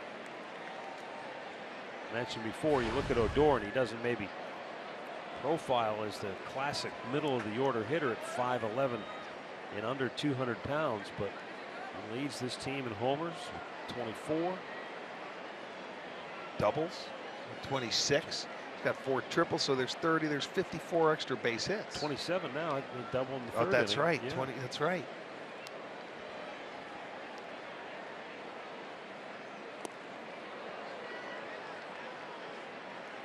My guess is the only reason he doesn't have more RBIs is because he hasn't batted 5th.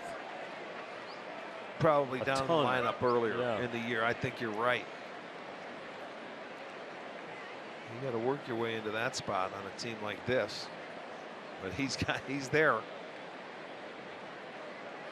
see, Odor. Yeah, he 31 games in the leadoff spot. 16 batting 6th, 14 starts batting. He's hit everywhere but 9th in the order. It's like a Jose Ramirez. But he's now found his home, it would appear. Good hitters usually do find a pretty good home for themselves in the lineup. You know that? Doesn't take long. You hit your way into positions. Yeah, who knows how the Carlos Gomez experiment will play out. But boy, it's a luxury for them to have a Mitch Moreland batting 7th with 22 home runs, and Elvis Andrus batting almost 300 in the 8th spot. Who normally hits 9th when they have Lucroy right, in there. Right.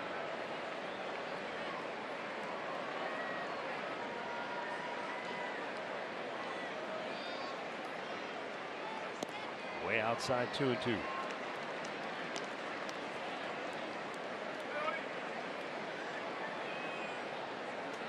It has been a tough road for Carrasco tonight. 92 pitches in the 4th inning.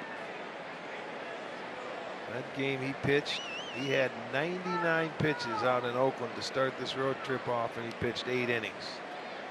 He's almost were right there, and he's pitched half. That's how tough it's been. Just foul tipped it into the glove of Perez to end the inning. So some strong pitching by Carrasco here in the 4th, but it's all Rangers so far.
Levin Furniture. For the best deals on furniture and mattresses, shop Levin's.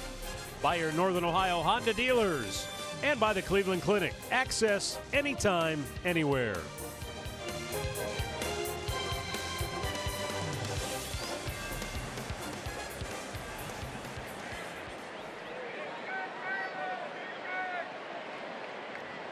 Indians come to bat here in the 5th inning with Tyler Naquin, Roberto Perez, and Carlos Santana due up. A.J. Griffin, 4 shutout innings. Naquin drives one to deep left. Back goes Gomez and makes the catch in the middle of the warning track. Out number 1. Go down to Andre Knott. You guys were having the AL Rookie of the Year talk in the top half of the inning, and in the last inning. I'm just curious, when you look at the numbers for both Naquin as well as Mazara, you look at the home runs, RBI. Mazara has 10 more, but the amount of at-bats, how do you guys think that'll play into it? Naquin comes in over about 250. Mazara has 421 currently. How much do you guys think that'll play into how voters will look? Voters never make sense to me, but will that play into it? I don't know. I really don't. How they're going to vote for it. You'll wait till the end of the year. You look at the final numbers. You'll see. They're both on winning ball clubs. So Naquin's done it in less at bats. Right. There's no doubt. I see it. We've had a chance to watch him play. And especially when you see a guy play every day and what he goes through. I can't tell you that. I've never had a chance to vote for it, Andre, to be honest. And talking to some people that may vote on it, they think that Fulmer and what he's been able to do for Detroit may play harder than what both these outfielders have done. They think he's a big part of their turnaround, even though Verlander's their number 1. Yeah, he's been their number 1 as well when he's out there. But he was when Verlander wasn't their number 1 this year. He stood up and he pitched really well. He held that staff together as a rookie. Well, as we talk about that, he's in line for the loss right now currently for Detroit. So it'll be interesting going down the end. There's still some time, but you know what? How they look at it, it's hard to tell. Andre, it's also one of those awards, and I don't know that in any other sport it's talked about as much as it is in baseball for whatever reason, but Rookie of the Year seems to have a real sort of importance attached to it. But it's also one of those awards I don't know if I want to win it if I'm a baseball player. Well, Kenny Lofton and Manny Ramirez, the first 2 guys I think of, right? They both came in second in their years respectively, I believe. Yeah, I think Sandy Alomar. Yeah, he won it in 1990. Was the last guy to win it there for a while for Cleveland. Yeah. There's only been 4 for the Indians that I know of. It was Herb Score, Chambliss, Joe Charbonneau, and Sandy. Yeah.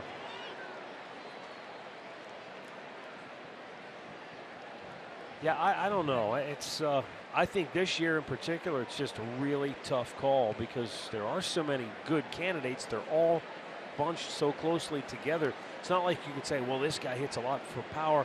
Maybe this guy hits for higher average. They're all about the same average. You know what I power, say? RBIs. Let's wait and watch them play through September because that's when the games get tough and they mean something.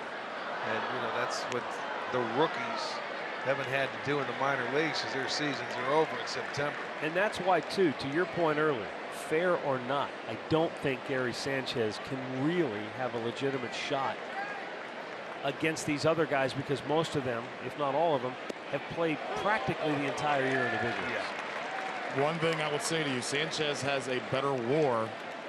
Oh, geez. I'm just really? He has Did a better you WAR. just go war on us? What is it good for? Absolutely nothing. The 0-2 to Santana fouled back out of play. Now I know why you brought him up there. Yeah, come That's on. the only reason. I love it. He's trying to stir the pot down there. Yes, he is.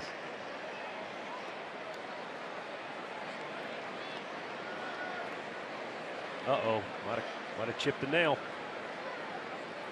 The 0-2 to Santana, up and away.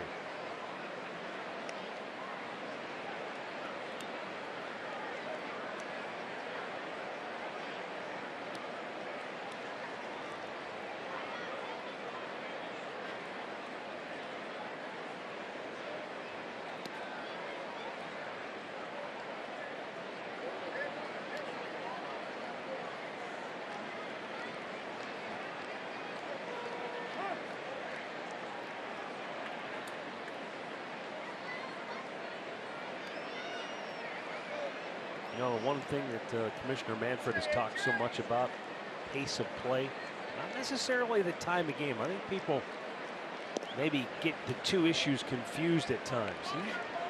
He hasn't talked about time of game as much as pace of play. He wants action in the game.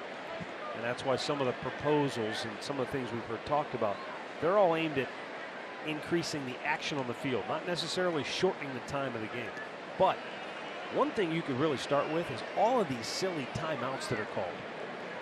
I mean, it seems like so often, you know, a pitcher or a hitter asks for time, step out, step off, step out, step off. I mean, it could be 3 and 4 times during a single at bat. Not that there aren't legitimate times where you do need timeout, but sometimes it gets to be almost absurd. Well, when it first started, the hitter had to keep 1 foot in the batter's box. There's a nice drive by Santana. Deep center. Back is Desmond. Runs it down again. Wow. The Indians have been flirting with the long ball here in this inning. Naquin drove one to the warning track and left. Now Santana to the track and center, but at the end of the day, they're just 2 long outs. Yeah, that's straightaway center. It takes a big bolt to get it out there, but you can see Desmond on the track. He catches up with it, catches it right around the warning track. Hitters now, they take their time, and when it first started, you had to keep a foot in the batter's box, which is fine. You know, you shouldn't have to get out and walk and do your gloves and do everything like that after every pitch. And now, for a while, they just let it go. They don't really make guys do that anymore. So Kipnis pops up to end the inning. We're halfway through, and the Rangers lead it by 7.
You saw Carlos Carrasco in the dugout talking with Terry Francona.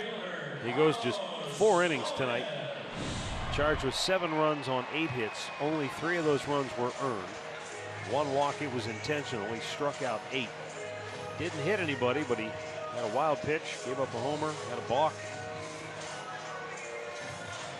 And now Jeff Manship will come on here in the 5th. Carlos Gomez to lead it off.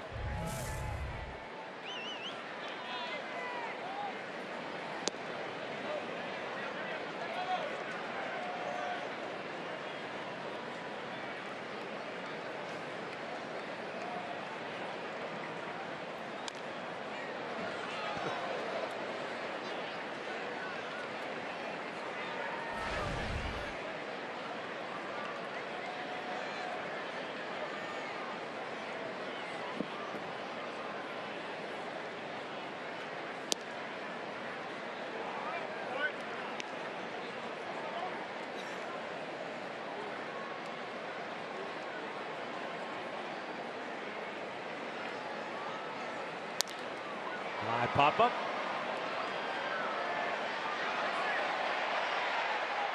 One down.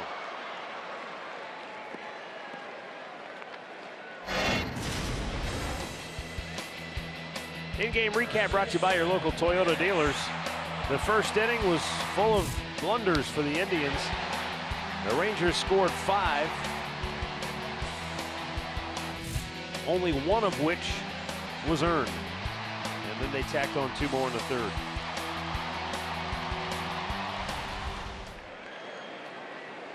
A couple of big innings, a 5-runner, and then after they intentionally walked Moreland, who hit the grand slam with 2 outs, Andrus was able to get the 2-out base hit to drive in a pair.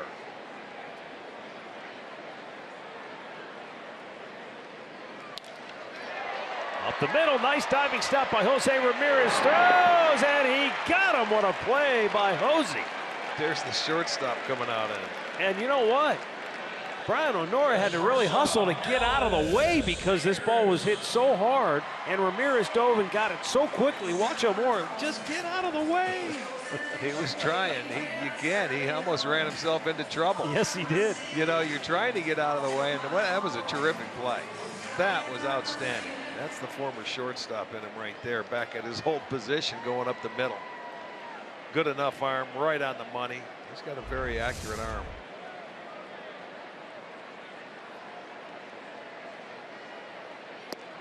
Manchia with a fastball for strike.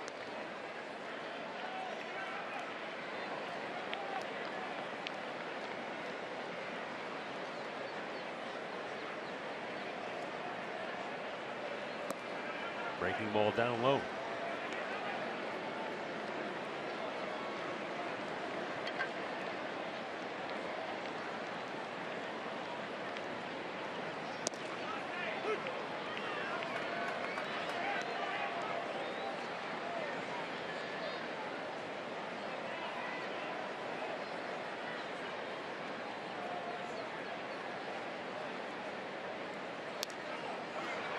Emergency swing by Andrus just to fight it off. Yeah, lived for one more pitch. He wasn't trying to do anything but foul that off.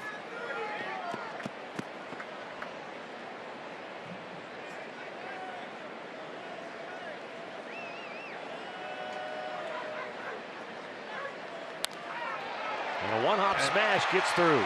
You see what happens when you don't. You say, I'm not going to let this guy strike me out. Fouled off a great pitch. He lived for one more pitch, and that pitch was a hanging breaking ball that he took advantage of. That stayed up, and he got himself a base hit from fouling off a very good pitch and a tough one. So he is 2 for 3 now. That's number 9 for the Rangers. 9 hits tonight.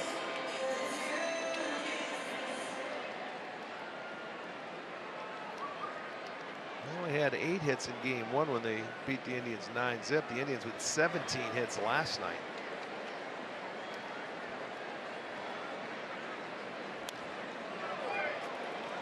Robinson, Chirinos 0 for 2. Send along our congratulations to a happy 65th anniversary from Brimfield, Ohio, to Bruce and Fran Frazenbaker. Congratulations. Bruce and Fran Frazenbaker? Yeah, that's I had to do it slow. Had to go slow with that. A little outside 1-1. Unless Renee said that to me and just made up those names. But I don't think so.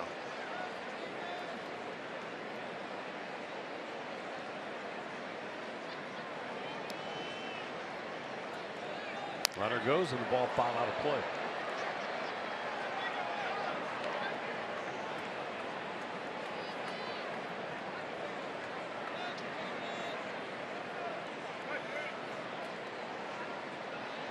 A little surprised he took off on that pitch.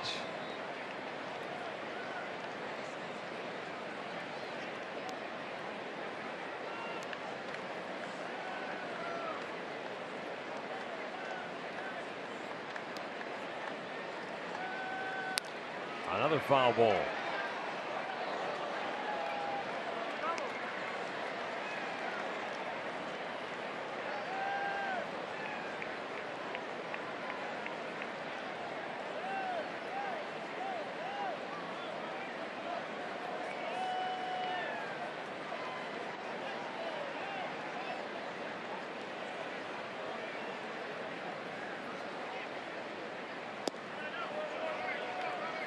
pitch is low, 2-2.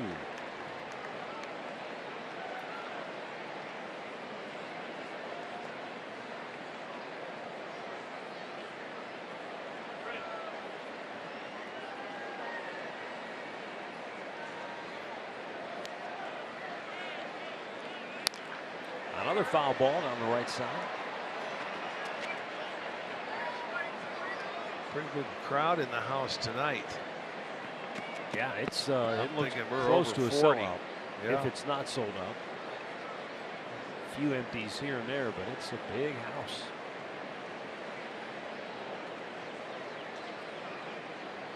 And it's been all Rangers so far. 5 in the first, 2 in the third, 2 outs here in the fifth with a runner at first base and a 2-ball 2-strike count on Robinson Chirinos, who has 4 hits in his last 39 at bats. Another foul back.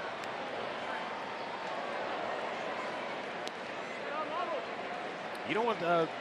Also tonight is the anniversary. Next year will be 20 years on this day when the Indians honor Jim Thome with his birthday. Pulled up the Red Sox. Is it the 20? What's today? The 27th. 27th. Yeah. Went on to. I remember that. Yeah. Take They- it red the hot. rest of the way, they sure did.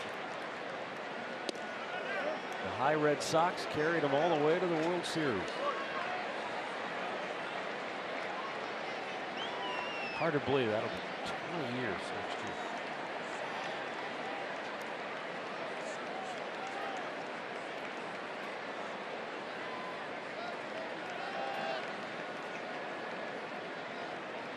The runner goes, the 3-2 pitch and a slow chopper to third. Put it in your pocket. Yeah, he did. Not much you can do. Playing deep.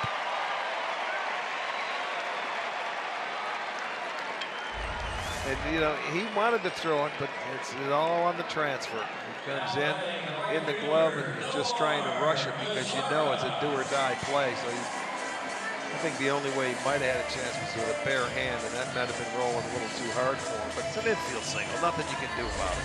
Yeah, even if he comes up with that cleanly, I didn't think he had a shot. I agree. That's when you just put in your pocket and you hold, because you're playing deep with 2 outs. Now back to the top of the order, and the guy that has had the longest at bats of this game each and every time up. He's only 1 for 3. Goes after the first pitch and lines out to center. 5 in the books. It's the Rangers 7, the Indians nothing.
He has been on an incredible roll for the New York Yankees. First player in Major League history The homer 11 times in his first 23 career games. How's that? That's pretty being good? hot. That's pretty good. That's very hot.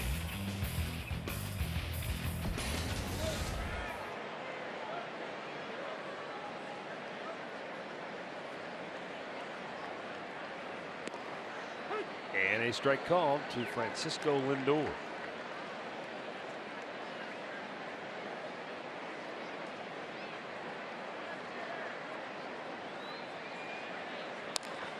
He ropes one to right. Caught by Mazzara.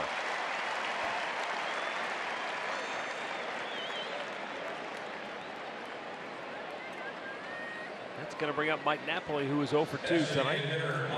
You know, with A.J. Griffin out here on the mound, Andre talked about him. This may have something to do with him staying in the rotation. I still think Kobe Lewis is on track to come here and pitch for him on September 3rd. And I think they play the Houston Astros. So when Lewis is ready, you remember he was off to that good start this year. He was undefeated for a while. Even after Josh Tomlin, he was 6-0 for a while. And pitched very well for him before going on the DL. But he's out rehabbing, and he'll be back here soon.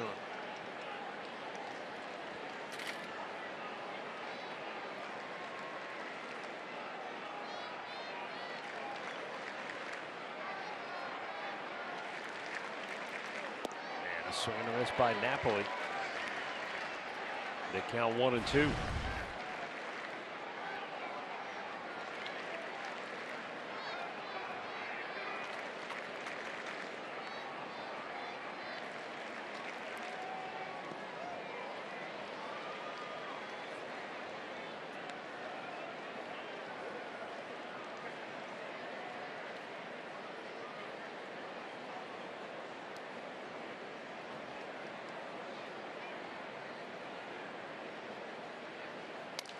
Broke his bat. My goodness. Yeah, bouncer to first base. The barrel ended up at short. Elvis Andrus picked it up. He picked it up faked like he was going to throw it. It was like it was a ground ball. It was still rolling when he got to him. A.J. Griffin, though, I'll tell you what, he has changed speeds. That big slow curveball, he's changed up on him. He's thrown some high fastballs, a few sliders. But, you know, it's been off balance. The Indians have hit some balls on the nose. They only have 3 hits to show for it. But, boy, he's one of those guys you have to be patient with. But he's been in command.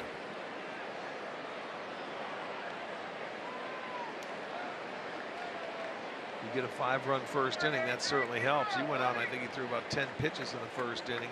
9 of those 10 were strikes. Came in, and the next time he went to the mound, he had a 5-0 lead.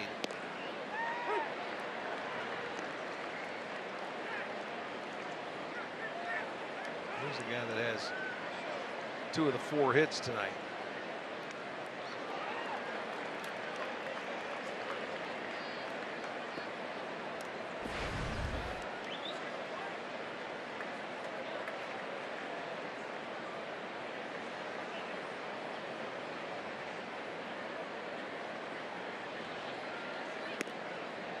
Lays off a high fastball.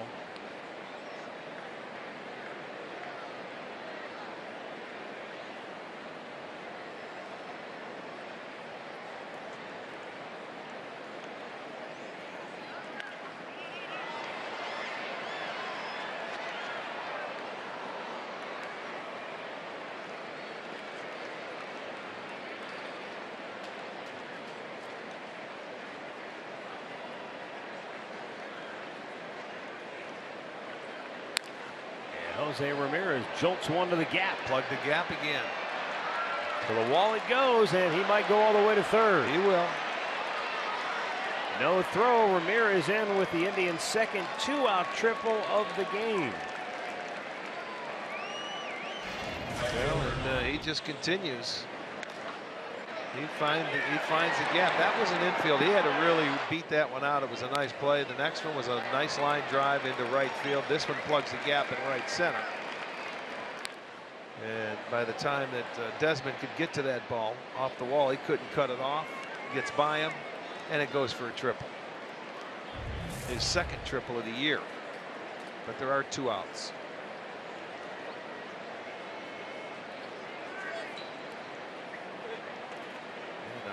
pitching coach to make a quick trip to the mound. I don't know what he would want to tell him now, but unless he's just waiting for that bullpen to get ready.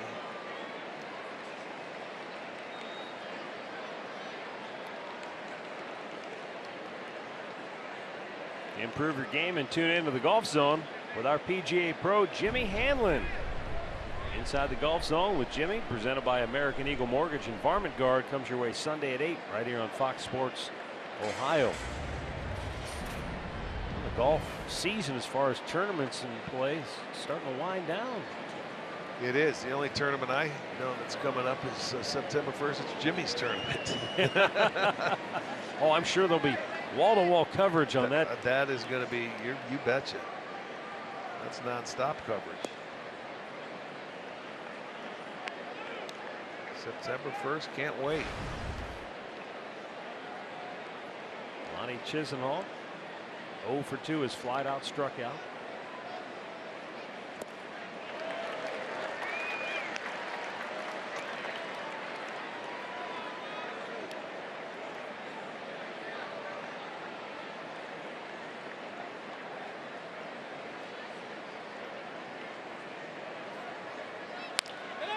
Rope foul, first base side.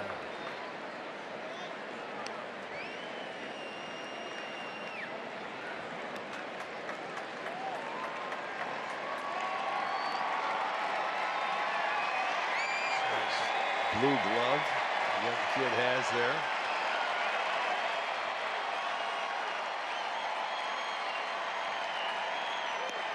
Struck him out. A.J. Griffin has been just what the Texas Rangers needed tonight. 6 shutout innings, 6 strikeouts.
Including savings and access to Tribe Rewards, and today's Tribe Rewards TV code is GONES. You can visit Indians.com season tickets for complete details. New pitcher for the Indians is right-hander Dan Otero. He'll come on to pitch the 6th inning with Ian Desmond, Carlos Beltran, and Adrian Beltre due up.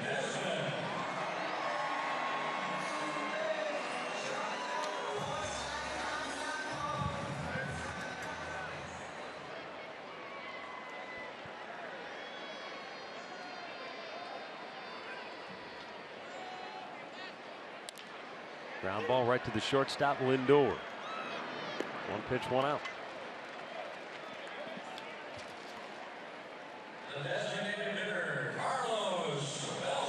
That'll bring up Carlos Beltran. So this is the life of a major league hitter sometimes. You got Carlos Beltran. You're in the middle of an 0 for 32. Even a veteran who's been around as long as he has, with all the accolades he's had in his career, you start wondering, is this how it ends? You know, Yeah. I can't get a hit anymore. Right. This is this is it? Yeah, it starts creeping into your mind. And then what happens tonight? He just bleeds a ball to the left side of the infield, just like the setup the defense has right now. There's nobody over there on the left side, and it's just perfectly placed. And he's got a base hit in the first inning, comes around and scores a run. And then his last time up, he pops one up. A routine, harmless fly ball to left field, but because of that shift again, Right. everybody's got to run a long way. Two guys get there, they both kind of look at each other, and it drops, and he's got a 2 for 3 night on 2 of the worst balls he's probably ever hit in his life. Well, that's, you know, sometimes the baseball gods are with you. They make you struggle. You go through that 0 for 30 just when you're questioning, what am I doing here? They throw you a little bone like that, and they keep you Well, coming that's back. what they do. You're right. But there's times where you can hit it right on the nose and hit line drives. And yeah, but if you're getting hits at that time, it doesn't matter. If you're not, you get really frustrated. You know, this is one thing I like about Dan Otero. He comes out here and throws strikes. He doesn't mess around. He doesn't fall behind. He lets the defense work. Sinks it. Let's go. Put the ball in play.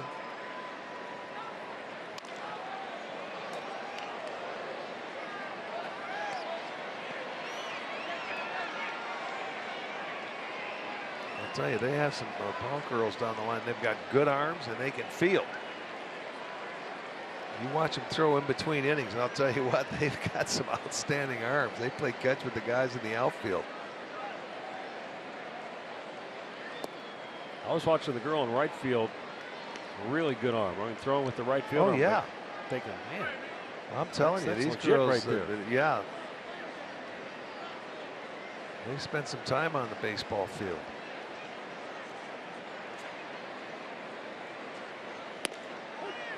Strike 3 called. Dan Otero makes quick work of the Rangers. They go 1-2-3 for the first time tonight. We go to the 7th. 7-0 Texas.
Injury lawyers at Elk & Elk, proud partner of the Cleveland Indians. Call 1-800-ELK, Ohio.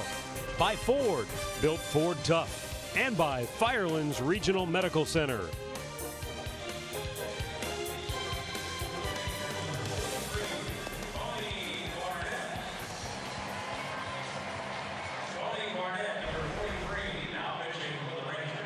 Tony Barnett will come on for Texas after A.J. Griffin threw 6 shutout innings.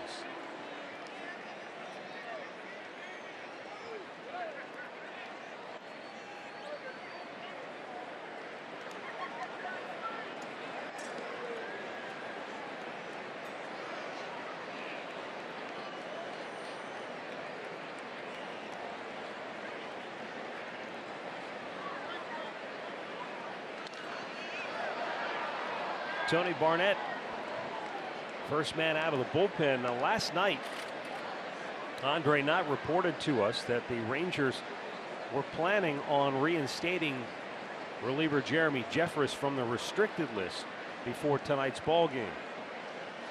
He was arrested for DWI late Thursday, early Friday morning. But Evan Grant of the Dallas Morning News reporting that Major League Baseball stepped in and blocked that move so that the Rangers could not activate him or reinstate him. And according to Evan Grant, Major League Baseball is awaiting the results of a blood test that was administered to Jeffress after his arrest. Now, he had a blood alcohol content of well over the legal limit. That was enough for the DWI. But Major League Baseball is concerned about a substance that was also found within the car that could be marijuana. There's Evan Grant, who's on the story. Okay. And Jeffress has had problems. He's been had suspended issues in the before. past in the minor leagues for marijuana use. So there's more to the story. And it's just, there's a smash into right field by Almonte. And Jeffress, obviously a talented young man, and just hope that at some point they can get him turned around, because you don't want that story to have a tragic ending.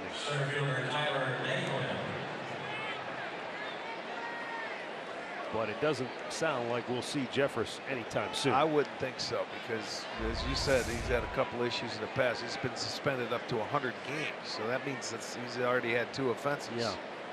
So anything else, he could be banned for life if they find anything.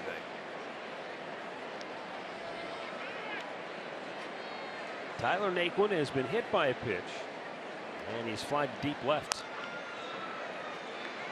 You know, Arch, last night we mentioned when Brandon Guyer was hit by a pitch. He's up to 27 times being plunked, and you were talking about how he just doesn't give in. He never gets really drilled, but he just doesn't give in.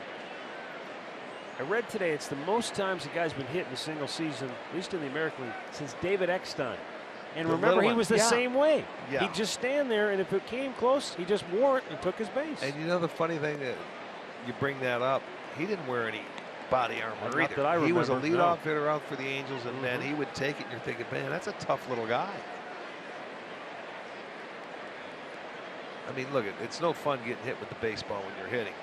But when you do it for a living, you get 27 times. It's going to hurt. I don't care whether, whether they're glancing blows or not, at some point. It hurts. Yeah. I remember, back in the day, Don Baylor was one that would take. Oh, yeah. And I mean, he would be on the plate, and he was a big, strong guy. burly guy. But it's still, man, it's no fun.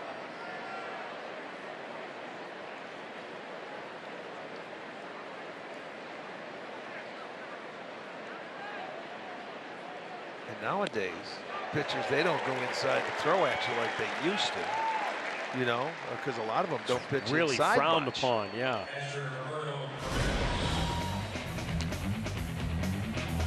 There's our great clip of the game from last night. Roberto Perez with his 4 hits. That's where you know you're going good right there. You check your swing and it stays fair, and then he gets another. Oh, good. He needed a game like that. Good for him.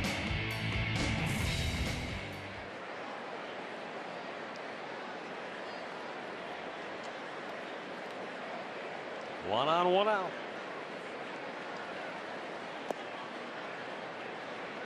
Now, when we saw Barnett in the series opener, it was slider. Every pitch was a off slider. Speed, nothing, no challenge. Well, he came back, and I figured he's going to go slider again, but he threw a couple of fastballs early. Then again, when you don't see a team and you don't know their bullpen and a lot of the players that they have, because they have had a lot of issues, and this is one of the worst bullpens, if not the, in the league.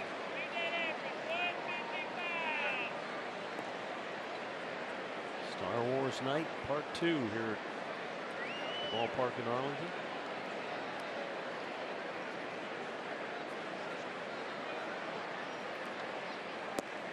And Perez waves at it. 1-2.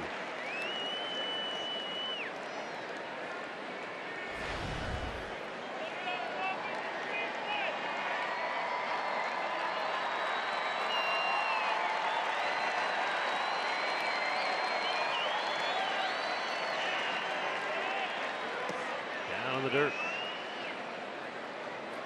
No word on how big the crowd is tonight, but the 50-50 drawing's up over $20,000, so there's quite a few people here. Yes, you're not kidding. Concert to follow this ball game. There's concerts everywhere, right? Yeah, down here. There's one here. There's one at the Cowboys Stadium. There's one over at Six Flags. There's a lot of people down in this area this evening.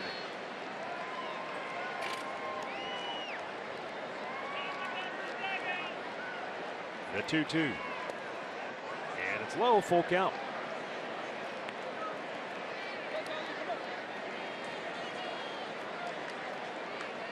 Carlos Santana waiting on deck. Ranger bullpen has action. And a left-hander up. Indians down 7, but trying to make some noise here late. Oh, Perez down on strikes. Back-to-back days for Barnett. 2 down. Came up with a high heater, yeah. Up out of the hitting zone, no question.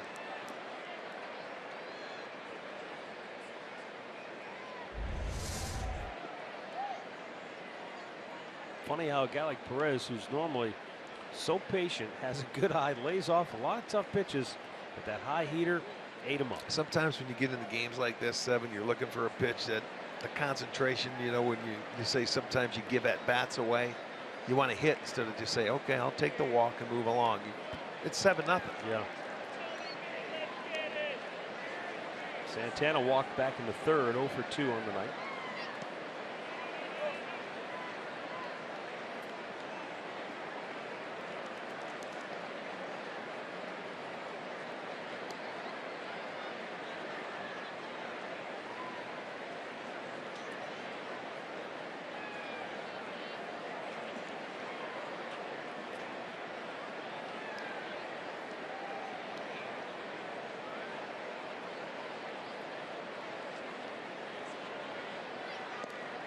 Wildly swinging and coming up empty.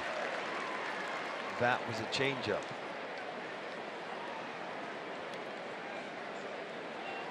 So we have seen he is not just a slider guy. There's a good changeup down and away. He's throwing his fastball tonight. Totally different than the other night when it was all sliders. There's the slider. Well, the good news for the Indians, the Tigers lost, the Royals lost. That stops Detroit's 5-game win streak. Kansas City had won, what, 10 out of 11. Even though this has been an ugly night for the Indians, they won't lose any ground. Just outside, 2-2. In the East, Toronto stays a game in front of Boston. Baltimore, drubbed again by the Yankees, falls 3 games off the pace. And suddenly New York's still hanging around. They're only 5.5 out in the AL East. Crazy. Bounce to first. That's fair ball. That's going to end the inning. Stretch time in Texas. Rangers 7, Indians nothing.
Brought to you by Miller Lite. It was the pitch that Carlos Carrasco would have loved to have had back.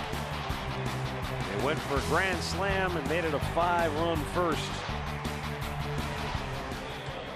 And to this point, it's been too much to overcome. Andrew Miller on the pitch now for the Indians. Just trying to get a little work in for Miller.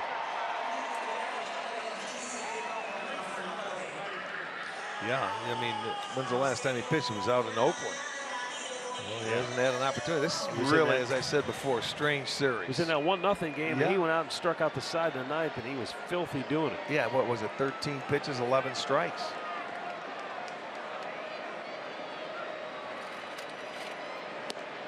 Swing and a miss by Rougned Odor.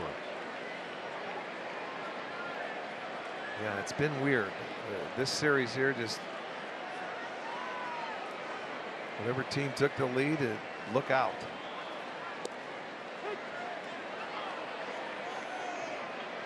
And 2 quick strikes. That's basically what he does every time he comes in, is he throws strikes.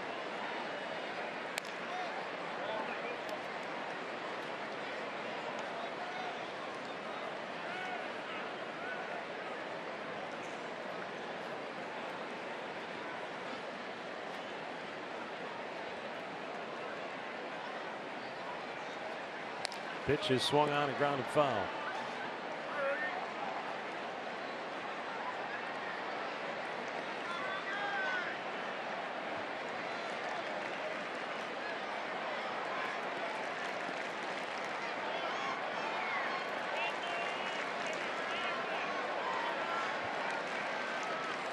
And a good breaking ball, but I guess it just missed 1 and 2.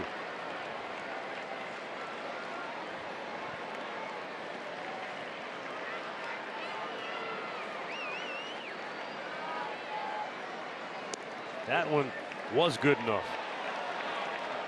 1 down. Well, the one was inside. This one, he brought it in just a little bit more. And then that one hit the inside corner.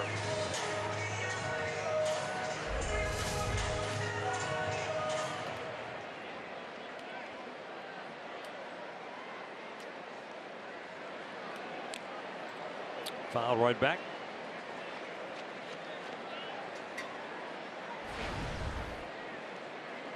Look at Miller. He now has 94 strikeouts and has walked 8 this year. Bullseye. And down in the strike zone. That's what I love to see. Down around the knees.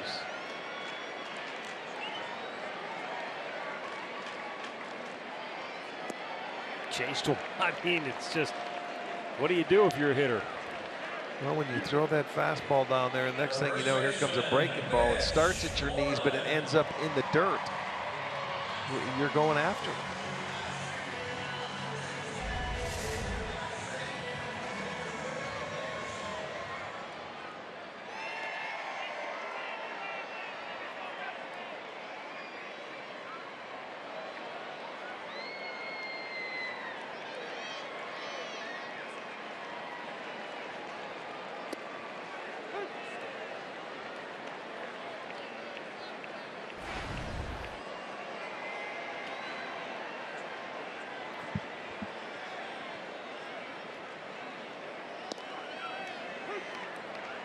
Mitch Moreland, the grand slam in the first. He's in the hole 0-2. Yeah, he was intentionally walked in his second at bat, and then Ramirez robbed him in his third at bat. And there you go. 12 pitches, 11 strikes. Andrew Miller overpowers the Rangers here in the 7th inning.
Cleveland Indians and may not be reproduced or retransmitted in any form.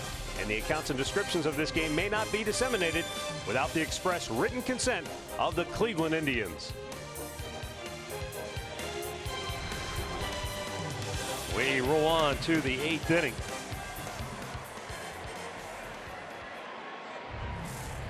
And Texas goes back to their bullpen. Jake Diekman, the left-hander, comes on. He's got the 2, 3, and 4 hitters due up for the Indians. What a nice year. Hitters just hitting 160, 50 strikeouts in his 45 and a third innings.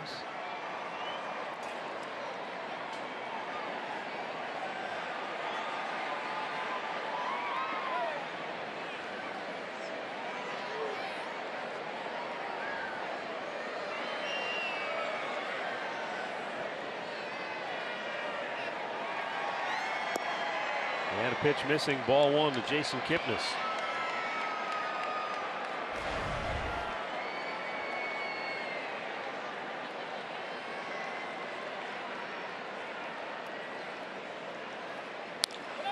And a base hit into right field. Kip singles off the lefty. Yeah, leadoff man aboard. These lefties have been pitching inside in this series, starting the very first night with Cole Hamels. Coming right back tomorrow, series finale right here on Sports Time Ohio. Our coverage begins with Indians Live at 2:30. First pitch 3 Eastern. Danny Salazar goes up against Derek Holland. See yet another left-hander. Yeah, 3 out of the 4. Lindor takes a strike. Francisco 1 for 3. He tripled with 2 outs in the first, and then he lined out to right field his last time up.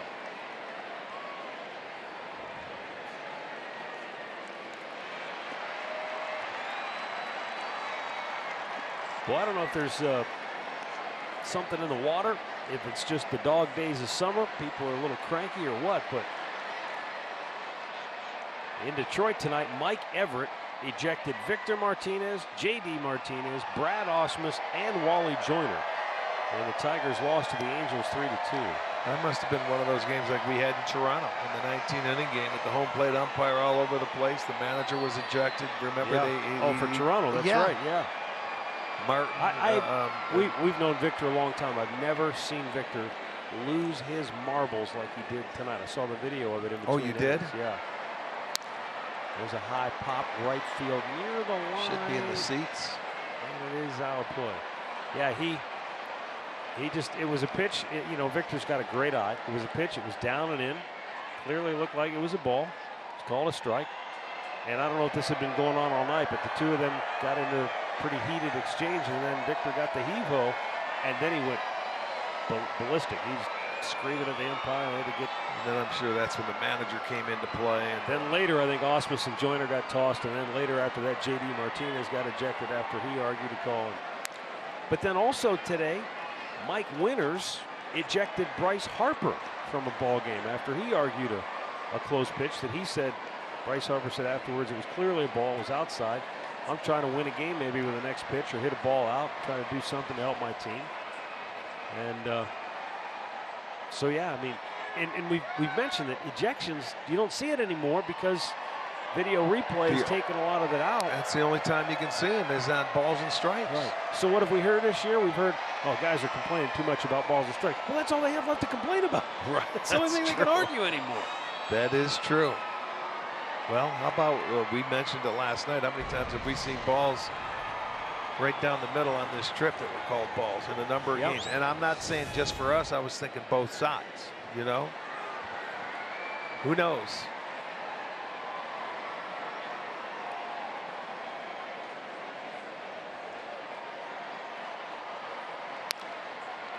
Wow, he lost his bat. Sure did. Went over to the dugout and just trying to stay alive, throwing his bat at it.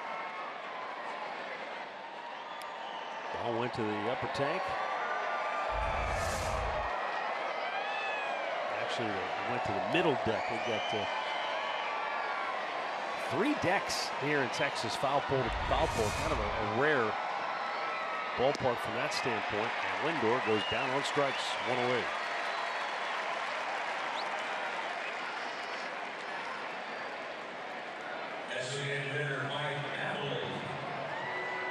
The one aspect of this ballpark that I have always loved is what they did in right field. The old kind of a homage to Tiger Stadium where they've got the columns, Yeah. the double deck with Yep. the roof.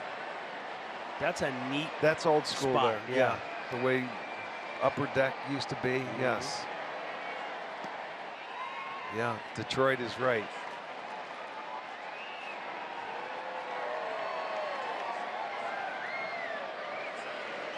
Well, they're going to be voting for a new ballpark. You wonder if they'll take anything in this ballpark with them, you know, with the new one that may be built. I'll be curious to see, as you point, I think you said this earlier, like what the capacity will be, because this has to be one of the bigger ballparks left nowadays. It certainly seems like it. This, Yankee Stadium, Toronto, they've got a seat more than anybody else, I would think. What's this one, about 45, 46,000 capacity? I think Yankee Stadium's right around there, maybe 50. At least it used to be. Toronto's right there. Yeah. They're I think they tried to reduce their capacity a little bit, but in LA, the Dodgers. strike call.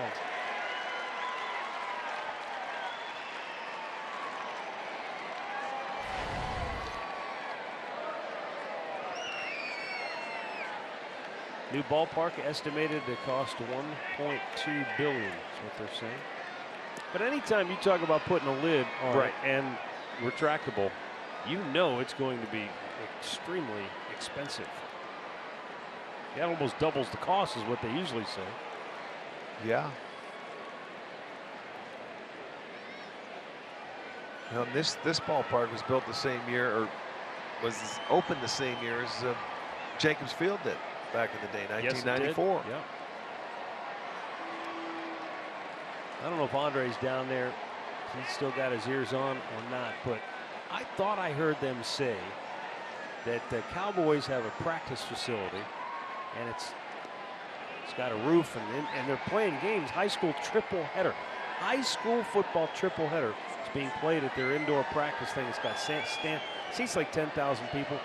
I think they said that thing cost $1.2 billion to build that thing. No, billion? That's what I heard. You all right, Renee? I did hear it right. This is what the new Texas ballpark would and it's going to potentially be look like. right here, right where this ballpark is, only a little. The Cowboy Stadium is off to your right, where it was in that last rendering. That's where the current ballpark sits. This is where the new one would be, right?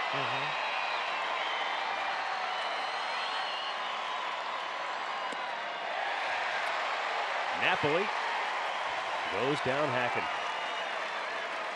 Back-to-back strikeouts here in the eighth.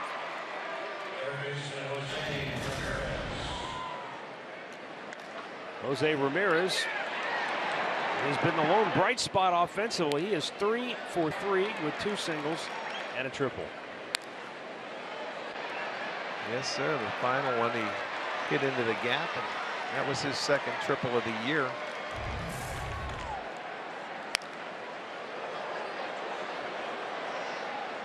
Wait, I just noticed something. He ran all the way from home to third, and his helmet never came off.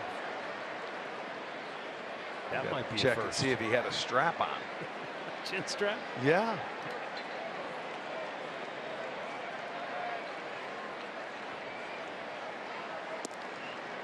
A little low, 1-1.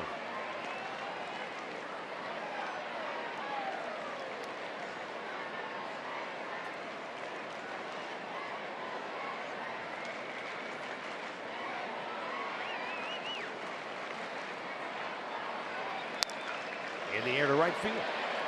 Lazara makes the grab. The inning is over. 8-0, or rather 7-0 Texas.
Indians here in the inning, in the 8th inning, which would be the last turn at bat for Texas, assuming they hold the 7-0 lead. This is a case where I'm sure Jimenez went to them and volunteered, said if you need somebody to mop up, save the bullpen for tomorrow, I'll do it. 1 pitch, 1 out. Michael Martinez, who just came into the game for Lindor at shortstop. And it finds him, doesn't it? The catcher, Robinson Chirinos.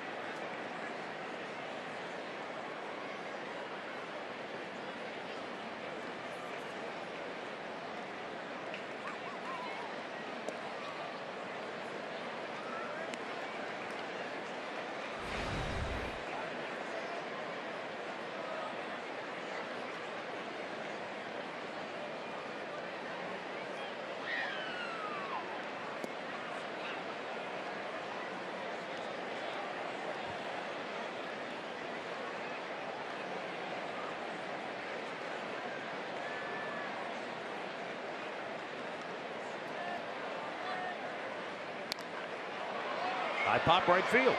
Chisholm all over. Long run. Sprinting into the corner. And we got a foul ball. Just barely.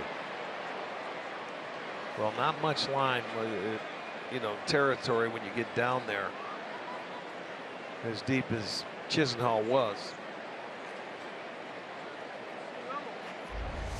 Just a couple of feet over there. And you can clearly see that it was foul.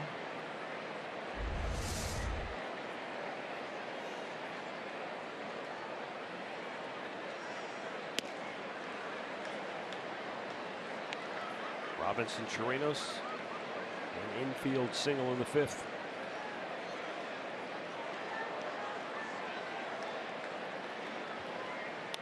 There you go. This, I don't know. Could be close. No, not enough room. Not play.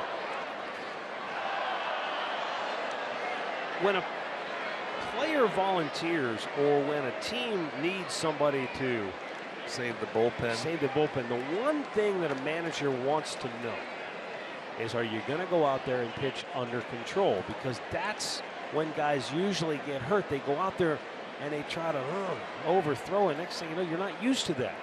But you notice Jimenez is just throwing very under control. The slower the better. And this is his 3rd appearance. We saw that in Toronto in the 19th inning game. They had 2 players that went out to pitch. One of them went on the DL the next day because of his arm. Remember? Oh, that's right, for Toronto. Yep. Yeah.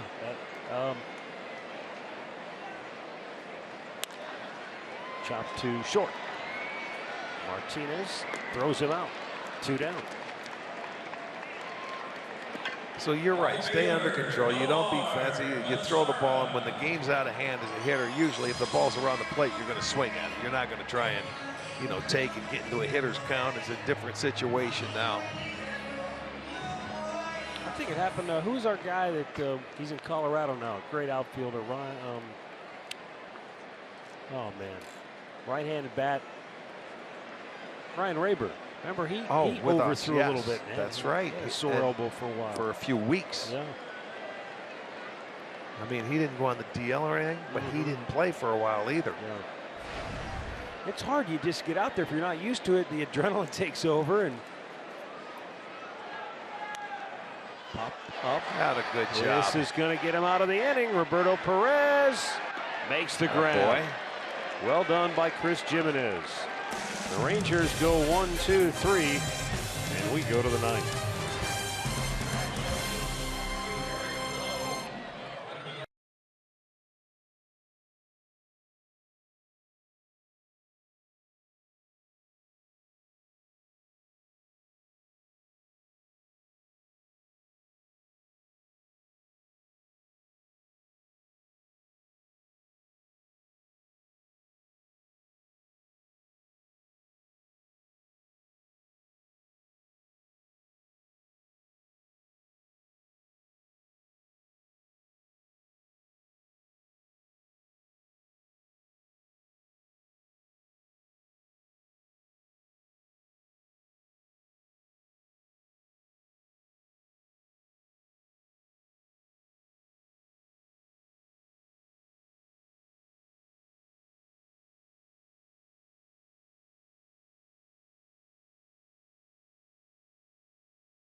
That's all that matters. Game like this, the way it's gone. Indians got a quick turn tomorrow. Come back to try and salvage a split now in the series. Matt Bush on to pitch the ninth for Texas.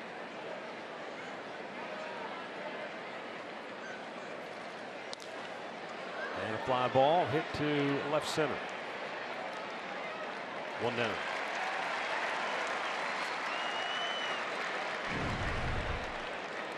Recapping the keys to the game. Couldn't get Griffin early. They got Carrasco early.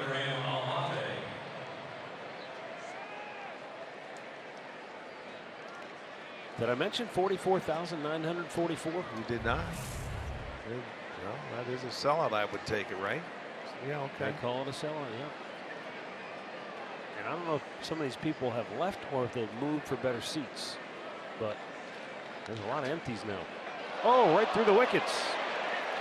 Almonte. You won't see that happen much with him at third base.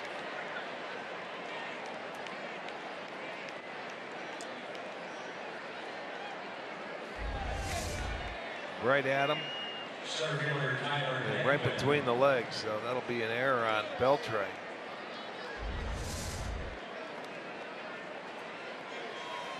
And it will bring up Tyler Naquin.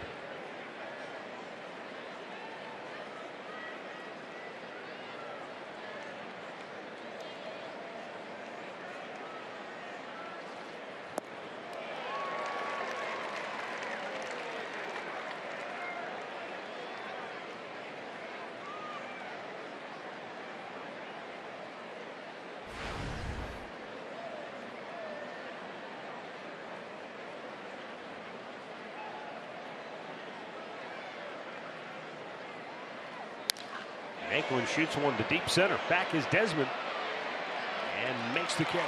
2 down.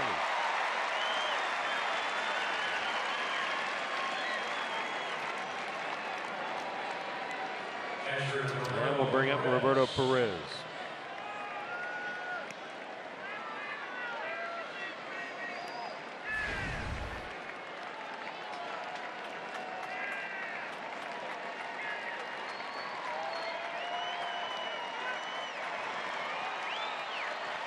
One thing, Arch, you have to kind of figure going into tomorrow, especially with a fairly quick turnaround, they're going to need some length from Danny Salazar, or they're going to need some reinforcements for that bullpen, because there's probably some ragged arms, some weary arms. Well, yeah, you do need a good start from Salazar. That is going to be, that's something that he needs to do, not only for the team, for himself.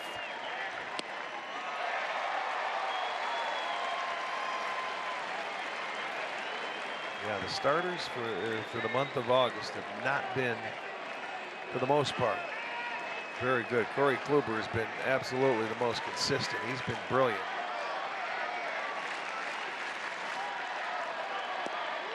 Strike called. Carrasco was good his last turn, not so much tonight, though the defense really didn't do him any favors in that awful first inning.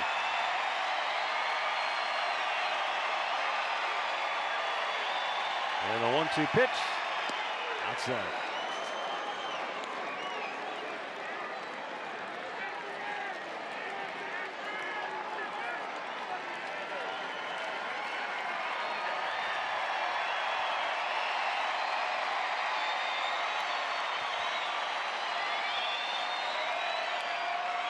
Fouled off, he stays alive.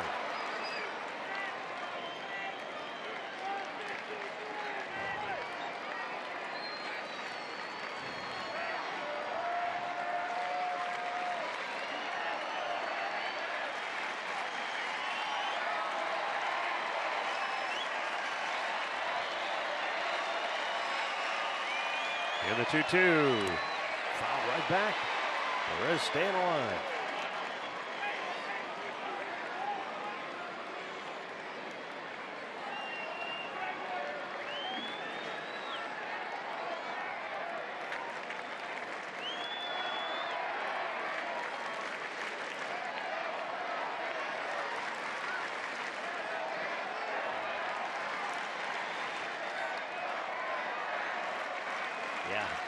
Been that kind of night for the Tribe fans. Ranger fans, they're loving it.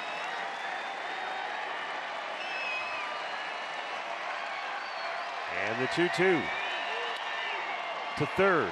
This time Beltre has it cleanly, and the inning and game is over. The Rangers shut out the Indians. 7-0 is the final score. And for Cleveland, that marks the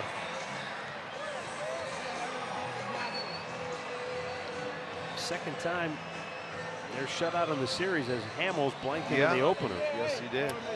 And the 5th time on the year.